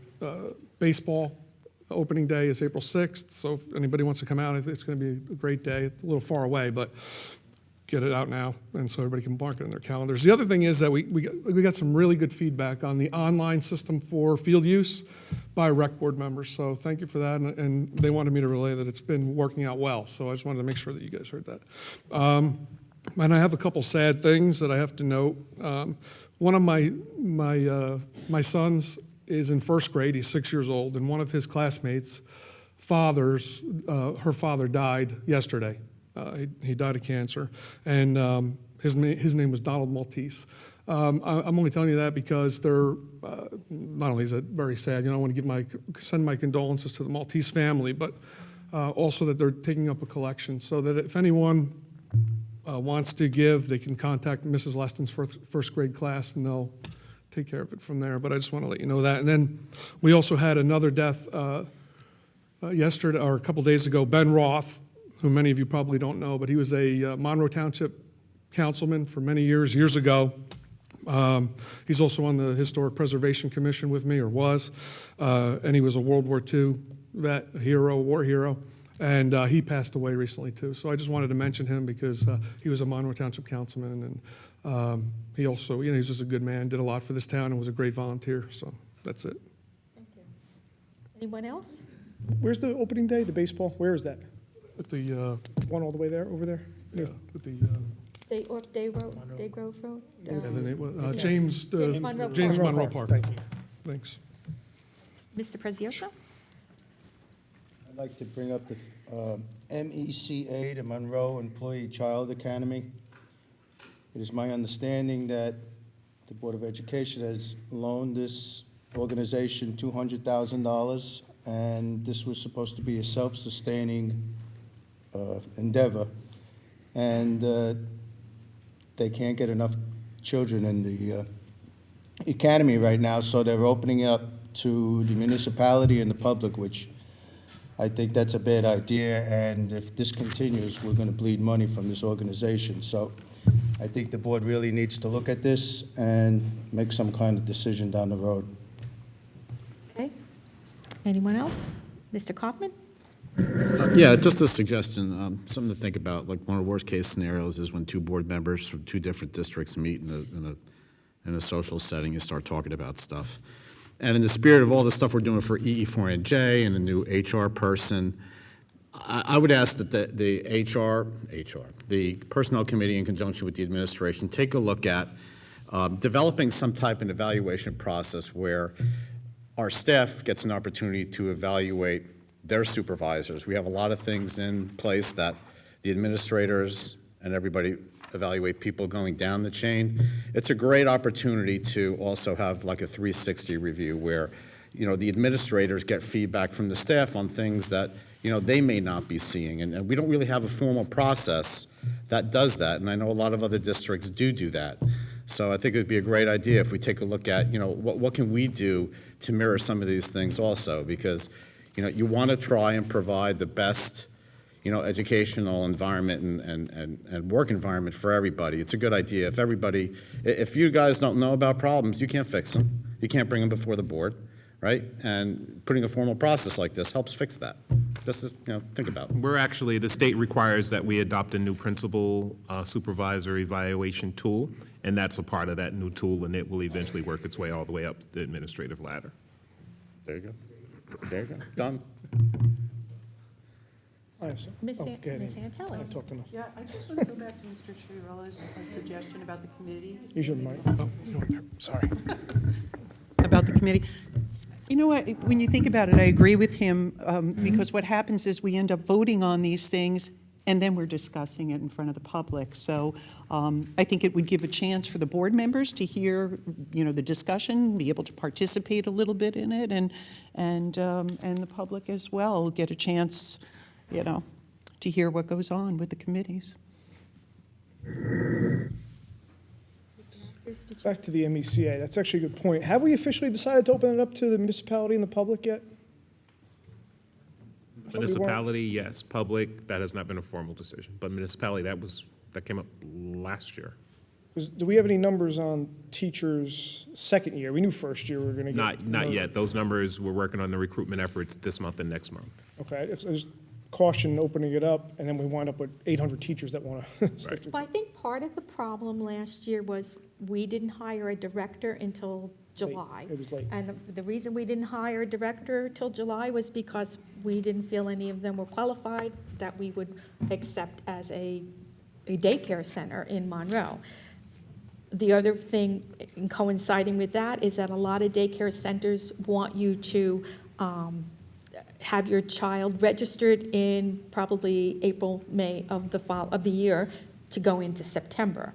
So we were kind of in a catch-22 where everybody knew we were going to open it, but they're a little hesitant to put their children in a daycare where they don't know who the director or the program was going to be.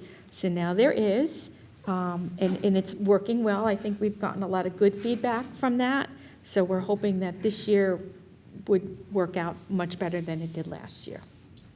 Just to dovetail onto that, maybe something to consider, if you really want to try and see where we are going to be and try and fill up that facility, give the staff a deadline as like the end of March. That's the date that you need to tell us that you want in, because after that date, it's going to be opened up to township, and maybe a month after that, we open it up to the public. So it's staged, because it's first in, first out, right? Or Yeah. first come, first serve. First serve. Too much work, right? So, this way, it was meant for our staff, give them first shot at the seats. You don't get in by the end of March, goes to the township. They get a month to put their children in, and after that, you're still in May, right? And you still have the opportunity to provide something for anybody else if we have additional seating. Mr. Prezioso? What happens if this is not successful? What happens to the $200,000 loan? Who absorbs that? Mr. Gorski? Not that he absorbs it. Yeah. He could answer the question. The $200,000 loan right now exists on the balance sheet from the general fund to the enterprise fund called the Monroe, the MECA program. And if, under the circumstance that MECA becomes dissolved and doesn't meet expectations, then that loan would have to be written off, and it would reduce our excess surplus calculation. Concerned that this is turning into a babysitting service. Now we're opening up to the municipality, and next is the public. So it started out with just the teachers, and that was a good idea.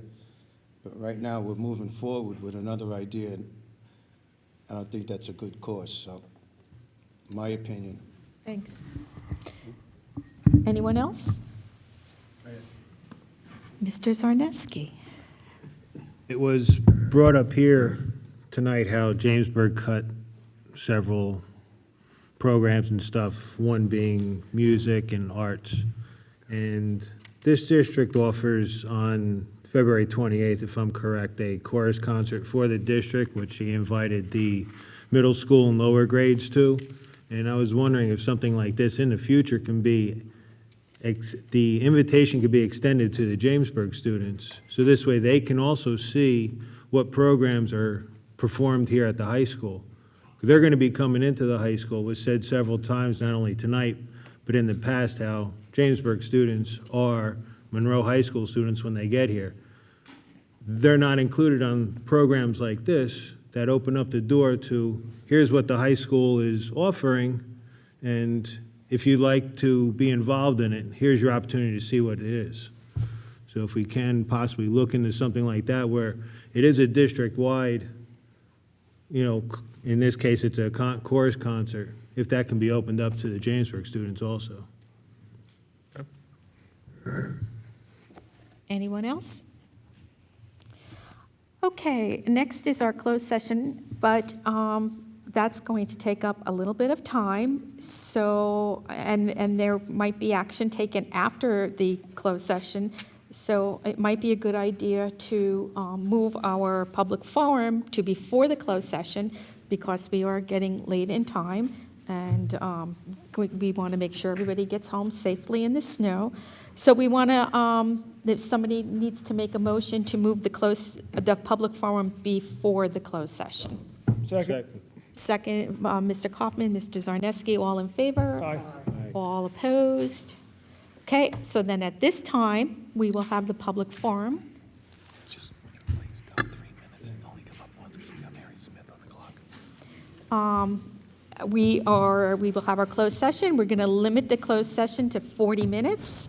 We will ask you to please limit your speech to 3 minutes and to please only come up once during this portion.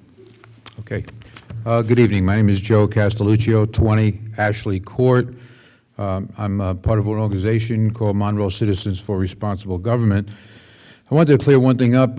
Last meeting, I misspoke, and Ms. Antilles was very kind to correct me this evening before the meeting. I mentioned in my passionate dissertation that we pay your salaries, and of course, you don't get salaries, so I want to at least take that back. I also offered that if she would contribute more to cutting the fluff, that I would be happy to pay salaries, but nonetheless, that was just a little joke on my part. But what it did tell me was that Ms. Antilles, and I hope many of you, review the meeting on tape. Last month, she could not attend, and I'm glad to see that she was riveted to every word that I was saying, and I'm happy about that. Equally, I hope she's spending that much time taking copious notes on many of the other things that I said regarding cutting wasteful spending. I wanted to ask 3 questions first, and not so you should answer them while I'm here, because I don't want to use up my 3 minutes or 2 minutes or whatever it is, and if you could be kind enough to answer those questions after I go back in the audience. One of them, Mr. Precioso mentioned earlier regarding the Monroe Employee Child Academy. That's what MECA stands for, Monroe Employee Child Academy. And I was curious to know why possibly the Monroe citizens will be paying for it, especially if there's going to be an extensive program. So again, if you could answer that, I'd appreciate that. Number 2, regarding the Jamesburg situation where there's $615,000 that is in a lawsuit, I believe. That's for the interest on the loan. And that, of course, is counted as revenue. And if we're not to have that, then how do we make up for that revenue that we won't have, in addition to the $200,000 loan that might go away also? And thirdly, we talked about AP exams, and I want to make sure that you understand our organization is a strong proponent of education. I mean, we don't want anything to impair the education of the children in the township at any with any thought in mind that we're not considering that at all. But we do want to know if AP exams are apparently paid by the township residents or the taxpayers. If that's so, why is that, and why isn't that the responsibility of the parents? There's an interesting piece that came my way on an email, and it's a piece that all of you should take a look at. This data comes from the 2012 Taxpayer's Guide to Educational Spending. There are 16 categories on here that range from everything from salaries to supplies and textbooks. It's a very interesting item. And Thank you for your comments. And it covers a lot of ground, and I think you should take a look at that because it's very important. We have a situation in Monroe Township which is really... We only have 40 minutes for which is comments really a this evening. problem, and what I'm hoping is that we will have our township residents still in this town, and we won't be able to see township people leaving because many of the taxes are going from $20,000 to $30,000 a house. Thank you. I'll have Mr. Gorski answer the financial questions, and Dr. Gorman, you might want to take the AP question. Regarding MECA, your first question, who pays for it? It's paid for by the staff currently who use the program, and it will be paid for presumably by the township employees who elect to use the program. So the design was that it's a self-sustaining enterprise fund paid for by enrollment into the program. The only way that citizens would pay for it, as you asked, is, as we alluded to before, if it doesn't become successful and that loan is not repaid. Number two, Jamesburg, $615,000, you were correct, that's the amount of monies that Monroe is budgeting for in the 13-14 budget. And it's my understanding that Jamesburg cannot budget for it in theirs, and consequently, we, for the first time, we don't have a reconciliation when we submit our budgets to the county. How will administration make that up if that money is directed for Monroe not to be included in the budget? Dr. Hamilton and I have discussed this previously, and the most obvious way is that currently in the budget we have a projected insurance rate proposal that will be renegotiated when our new broker goes to the carriers. They can only do so once they are broker of record.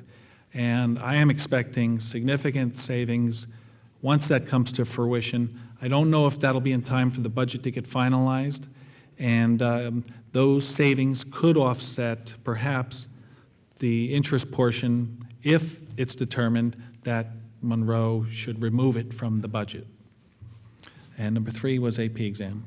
Dr. Gorman? I do believe Ms. Antalis referred, based off of the meeting, that the district does pay about $30,000 for AP exams, and the committee looked at the history and the decision based on 73 students and 107 exams. We felt that it was a worthwhile academic investment at the time, and the results seemed to be getting stronger and stronger, so that was a commitment that the Board of Education made towards raising the standard and incentive. There was a history that kids taking AP exams, AP classes were not taking the exams, and they were using it just to boost their GPA. So the Board of Education decided that if you take an AP class, you have to take the exam, and then the impetus came, well, if we're telling them they have to take the exam, then they decided to burden that financial responsibility. Is there anyone else from the public?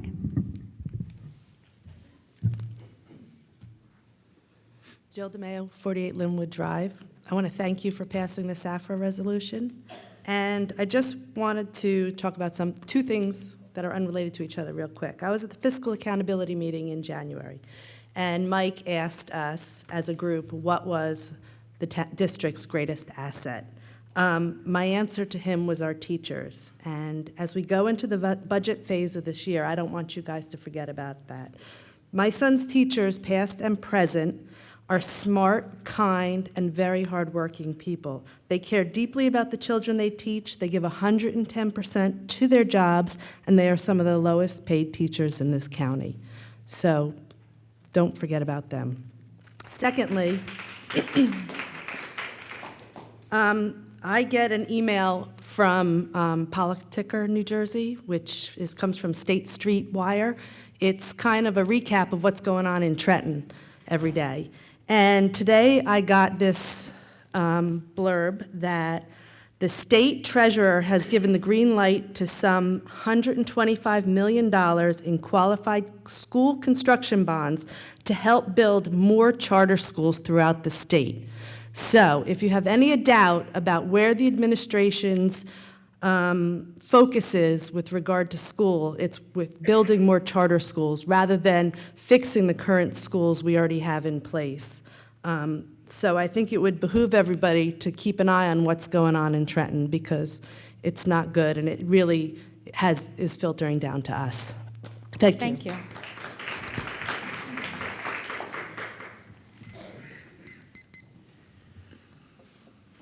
Lisa Weinthal, you need my address? Yes. 10 McFarland Circle. I just want to address some of the comments at the Buildings and Grounds Committee meeting, specifically with all the committee members. I have first of all, a comment, because I had the opportunity to speak with Mr. Nemeth myself regarding his email that was kindly distributed. I did send an email out to the committee members and have not gotten a response, so I'm hoping I can get some type of dialogue here regarding the thinking behind the decisions made at that meeting, since we weren't allowed to participate.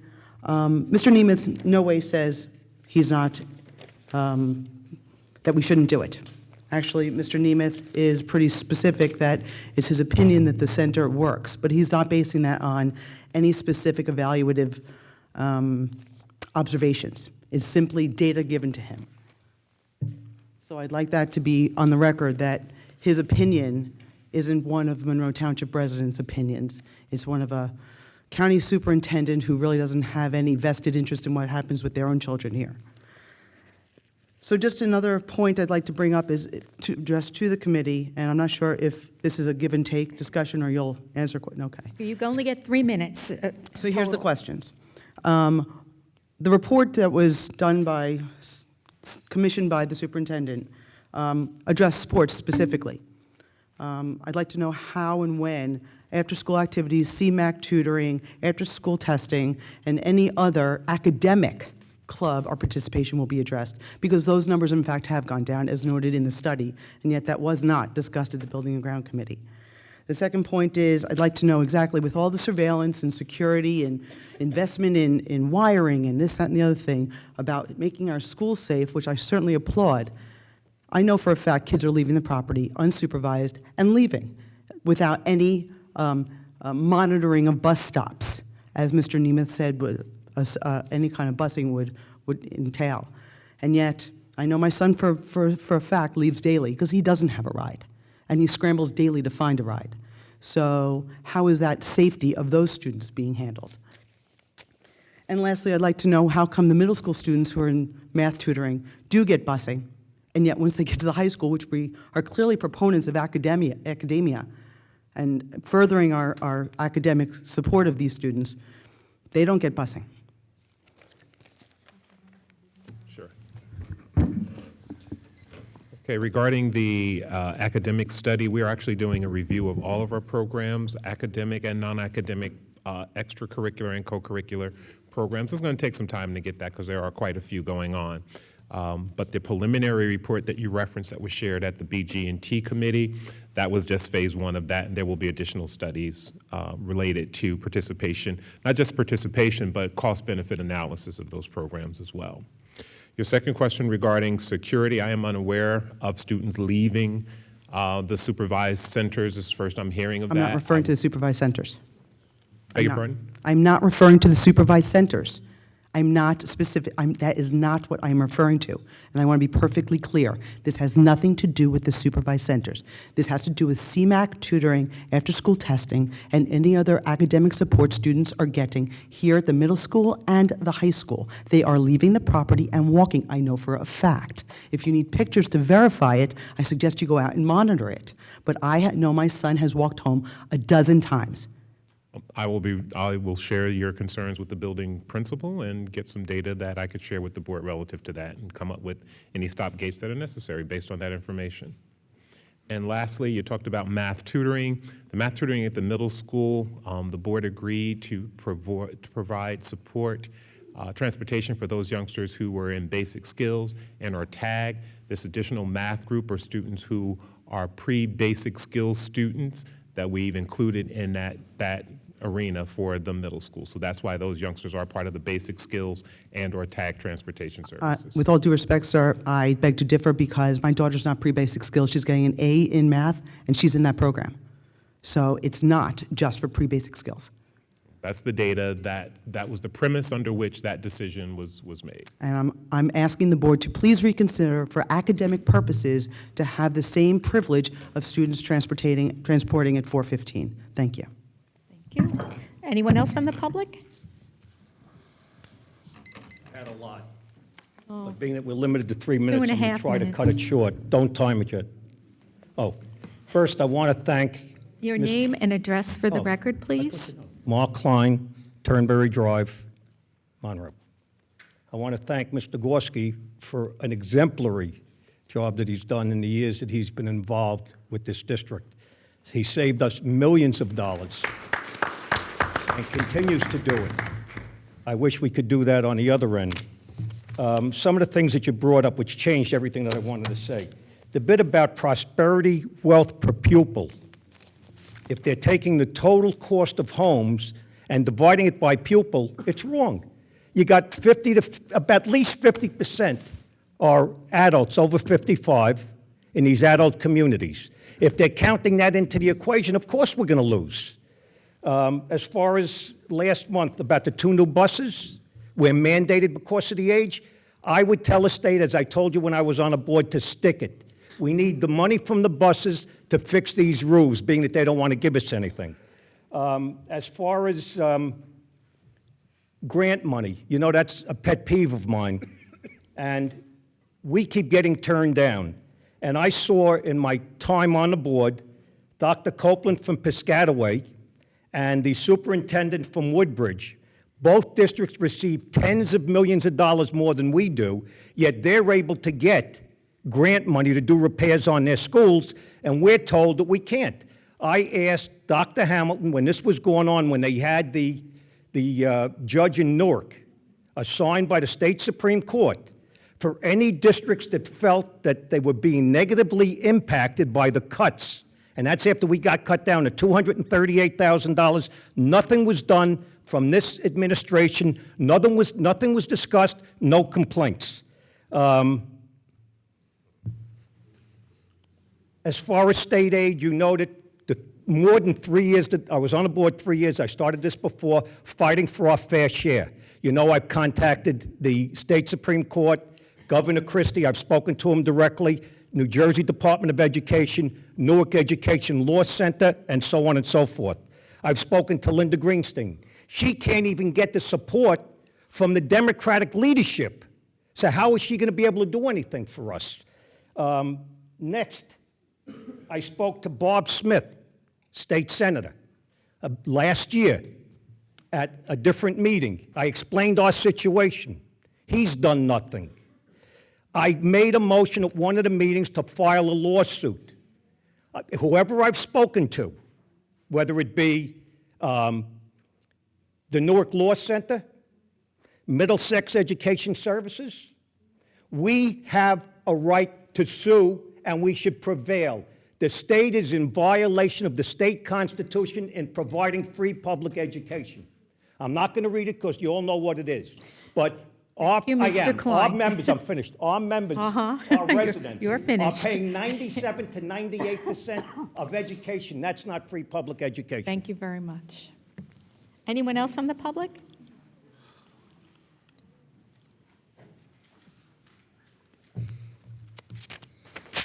Everything is made for tall folks.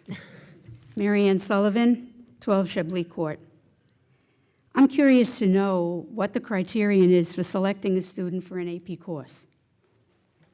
Is that your question? That's one of them. Oh, well, ask all your And questions. my other question is, having taught an AP course, they were always a free choice. They were never paid for by the school. Parents subsidized them because we found that the kids had a much more motivational background when the parents felt that they had to pay for it. Because basically, the seniors or juniors who took AP courses really, let's say they didn't have the motivation if it was given to them for nothing. So that's why I'm curious as to how that's being done. Okay, thank you. Dr. Gorman? Generally speaking, AP courses are chosen by students, but they have to meet criteria through honors classes first, and they have to achieve at a high level academically. Okay. Yeah, we had criteria too, but why is it says here on the minutes to the other meeting, basically the Finance Committee meeting, that students basically thought that they would be accepted into better colleges. My understanding is there any collaboration between colleges and high school with regard to accepting these credits? Because some colleges will not accept AP courses. We know that. So then, if that be the case, why can't there be some collaboration between the local colleges and the high school to make sure that those credits are going to be accepted and that this is not just going to be a waste of money? I think that's a great point, and I know that we have ongoing partnerships and discussions with colleges and universities, but we don't have authority to dictate what they will accept and what they don't accept. Generally speaking, advanced placement courses do lead towards more rigorous college acceptances, so it is a criteria for rigor. The problem that sometimes happens is, from our lens, equal access in public education, which means we educate all children. And so while everybody has access, if they do well, it's our job to give them the skills to have that access. And I think that's where the bigger conversation sort of happens with advanced placement, not just for the kids that are But I don't there. understand why the school itself is paying for that and not the parents. Thank you. Okay. Anyone else from the public?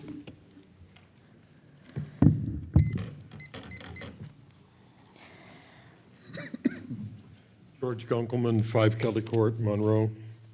I'd like to bring to the board's attention in the policy area, R7510. These are not, it's the, I guess, page 1 of 10. There are the categories that were mentioned about from the policy meeting. There seems to be some confusion here. In Class 2, the Cultural Arts Commission is placed with outside organizations. The Cultural Arts Commission is a creation of the Monroe Township. The commission is appointed by the mayor. The funding for the commission comes from the township councils, from our taxes, just like our taxes pay for the school district. Why it would be the only one in that category that's going to pay this higher fee when other groups like recreation, which is also a creation and funded by the town. All the other groups in Class 2 are not township organizations. All you manage to do by doing this is reduce the funds available for cultural arts programs. That's the net result. All the cultural arts program, or virtually all, are free to any student in Monroe Township. None of these others are free to the students. So why there would be this discrimination against this one organization, I don't know if the full board understood that. I think it was brought to the attention of the committee. How it did not get to the full board, I don't know. But I guess it goes to this thing that was mentioned earlier. Maybe the committee meetings should be reported on before you vote. But that might not even be enough if there's not an interval for public participation to have an opportunity for a correction. I would like a response as to why, and if it doesn't get any satisfaction here, I'm going to have to talk to the mayor and the council. Thank you. Do you want to respond? Okay. No, we don't have to. We don't have to. Okay. Anyone else from the public? We will take it under advisement. I'm not sure what that means.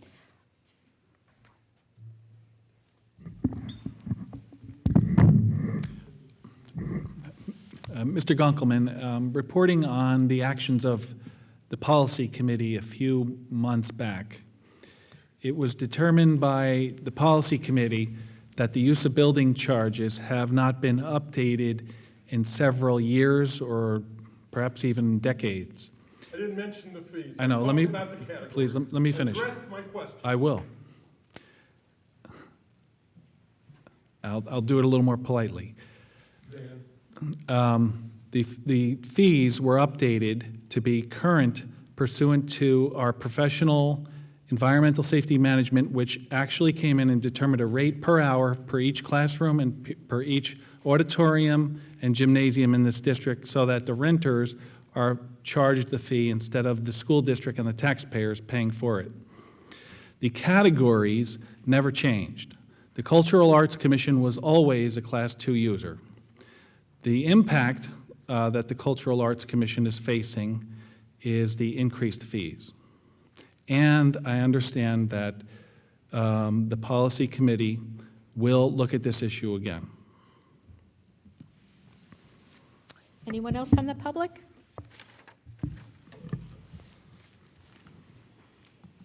Nelson Chen for Ashley. I want to know, I have a few questions, actually. The first one is, sometimes you give handouts explaining some of these items on the agenda, and sometimes you don't. In particular, I'm talking about the item on page 15, the bill list, which is $11.8 million in expenditures that you all are voting on very quickly, and we have no idea, the public, the taxpayers, have no idea what is being voted on in that item. Yet for the policy, you gave us a 30-page handout about the policies, and I just want to know why you print some of the things and why you don't print others. The other question that I have is item 6 on page 17, the BIATA nurses. What are we paying nurses to travel from Monroe Township to Crowne Plaza? I don't know what that is, and I would like an explanation about that. And then also, on the 17 positions, how many of those positions are mandated, the new positions that are costing $790,000? How many of those positions are mandated, and how many are not mandated? And have we reviewed those positions to make sure that they're absolutely necessary in these times when people have not gotten raises in 3, 4, 5 years, the last 4 years?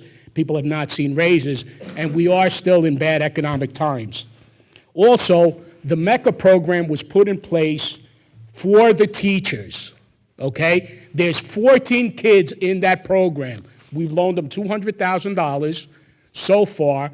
I don't know if that number includes the salaries and the maintenance of the building, the electrical, the heating, if we're attributing those costs to those people that have their kids going to that program. If it's not working, close it. It's $200,000 now. We don't need the extra liability of township employees and having to hire more people and having to pay them more benefits, okay? If it's not working, the teachers don't want it, close it. Thank you. You want to take that? There was one more thing, actually, on that DOE, the New Jersey Department of Education. You know, Monroe Township was third for spending, per pupil spending, and classroom instruction costs. They were third behind New Brunswick and Perth Amboy, which are both Abbott districts. So the reality, we're number one, okay, in spending per pupil. Okay, Mr. Chen, number one, the bill list. This month's bill list is 65 pages of immense detail for all of the bills that were prepared for appropriations that were budgeted for and approved by the Board of Education in the 12-13 budget. So to provide detail for 65 pages of immense information would be impractical for a board meeting. If there's a specific question or anything, I welcome anybody to give me a call, or you can Oprah the itemized purchase order or even the invoice if you wish, but it would be impractical to provide that information. How do you differentiate what gets printed and what doesn't? The whole bill list is printed with more detail than that's required. Distributed to The entire bill list is distributed at each meeting. the public. Yes, yes, sir. Not to the public. The bill list? They get the public. I didn't get one. Can I have one then? No. Just the board. Yeah, I beg your pardon. The bill list is not. The bill list goes to the board members. That's my question. What Yes. differentiates it being distributed versus not? Because that 65 pages, I think you said? Yes. That's 30 pages. I think that's what you have in that policy. If I'm mistaken, I don't know how, it's pretty thick, that policy. I haven't counted the pages, but it's probably the same amount of pages. Okay. Number two, Beata nurses. The district subcontracts with Beata nurses for specific disabled students' needs as required by their IEP, and it's fiscally prudent to use the services of Beata as opposed to hiring a full-time nurse and benefits in many instances. So this is actually a cost-saving maneuver to have an RN or an LPN serve the students in accordance with the IEP. What's that travel cost? Yeah. You know, there's 17 positions that are recommended to the board in the 13-14 budget. I'm sorry, Mr. Gorski, the travel costs for the Beata. Your time was up, and I'm answering the questions now. You didn't answer the last question. I don't understand what the travel costs are. I can't argue with you in this public forum. There's 17 positions in the 13-14 budget. Mandated out of those 17 are at least 7 that are special ed that I discussed with our special ed director for I see at our in-class resource room. There's probably more that are mandated than just that 7 because of pupil per staff ratios, which Required by law. Which are required by law. So, in my opinion, without the factual information, it's at least 7, probably as much as 12 of the 17 are mandated. The security 3 are not mandated, but, it's arguable. And Mecca, we've already talked about Mecca. Mecca, I believe we covered already, and I don't have a specific question on Mecca. That was a comment. Okay, we only have time for 2 more people. We can keep it 3 minutes or less. Doug Dale, 653 Spotswood Hagerstown Road. Just going to finish up what I was Okay, saying before. we'll splice it into the beginning one. Thank you. I wanted to get to the point that Monroe's average teacher salary is ranked 15th out of 25 districts in Middlesex County. Old Bridge, just next door, is ranked 3rd with an average salary of $73,000. Monroe's full-time secretary is ranked 12th with a $10,000 difference from the top district. Monroe's full-time paraprofessionals average $26,000 a year. A Star Ledger article dated 9/12/12 lists the poverty level in New Jersey at an income of less than $22,000. Monroe ranked 335th out of 588 school districts in New Jersey in an average teacher salary in 11-12. Still, the Monroe Township High School ranked 118 out of 322 high schools in New Jersey and one of the top 10 in Middlesex County. It's time to stop blaming the education system and the teachers for the taxes. It's not the time to start cutting programs to students. A few months ago, Big Bad Governor Christie found a discrepancy in our town budget. He made a big bad stink about it all over the YouTube and in the media and demanded the taxpayers get the money back. And we all got a check for $25. That was $550,000 of tax money that I got $25 back on. I bought 1 box of diapers for my 2-year-old. That was waste. In Hamilton Township in July 2010, Christie is quoted as saying, "This is the beginning of real property tax relief for New Jersey." It's time to blame him. Our taxes haven't moved in any direction but up since he's been governor. It certainly is not the fault of the Monroe School Board for the situation that we are in now. The problem comes from Trenton. What burns me the most is that everyone in this room had an education at some point in their lives, and some teacher gave their all, and some district did their best to provide services and programs, and some taxpayers without kids in the school paid for it. Is it fair to say now that's too much? If you want to see taxes go down, call the governor's office and ask him what he's doing about it. Don't stand in this room and nitpick the education away from the youth of Monroe Township. Thank you.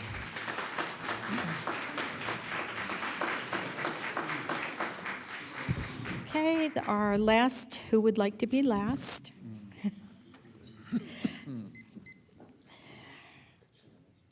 Mary Ann Lester, 44 Avenue I. I have a question on page 17, the second number. What counts for the $100 to $250 per hour? Like, why is that such a wide gap in the rate? The interpreter?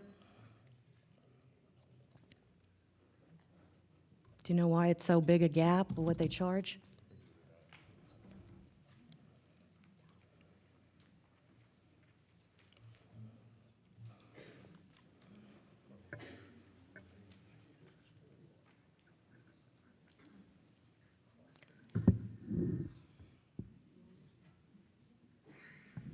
I'm not sure what that rate is, a contractual rate that's provided to us by the Cross-County Clinical and Educational Services. This is their fee guide that they provide to us that we have to be, that has to be approved before we can pay it. Okay, I just have another, this is for interpretation, and they said that it's a minimum of 3, I guess this is for children who don't speak English, a minimum of 3 hours a day, say it's average 200, right?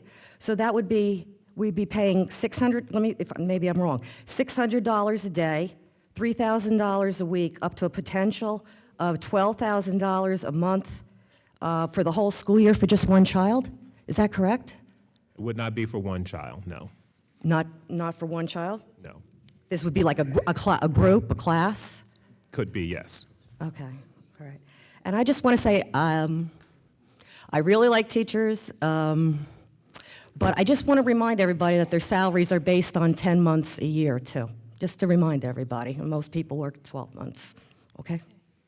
Okay, thank you very much. At this time, I will close public forum. And we go to closed session. Be it resolved that the Board of Education of the Township of Monroe hereby moves to go into closed session in accordance with Sunshine Law, Chapter 231 of the Public Laws of 1975, NJSA 10:4-6 to 10:4-21, to discuss the following subjects: student matters, harassment, intimidation, bullying, incidents 16 to 21, legal advice, appeal to commissioner update, and personnel employee 001428 grievance. The discussion conducted in closed session can be disclosed to the public at such time the matters have been resolved. A motion to go into closed session? So moved. Kaufman and Chiarella, all in favor? Aye. Opposed? Abstentions? Then the board will move into closed session.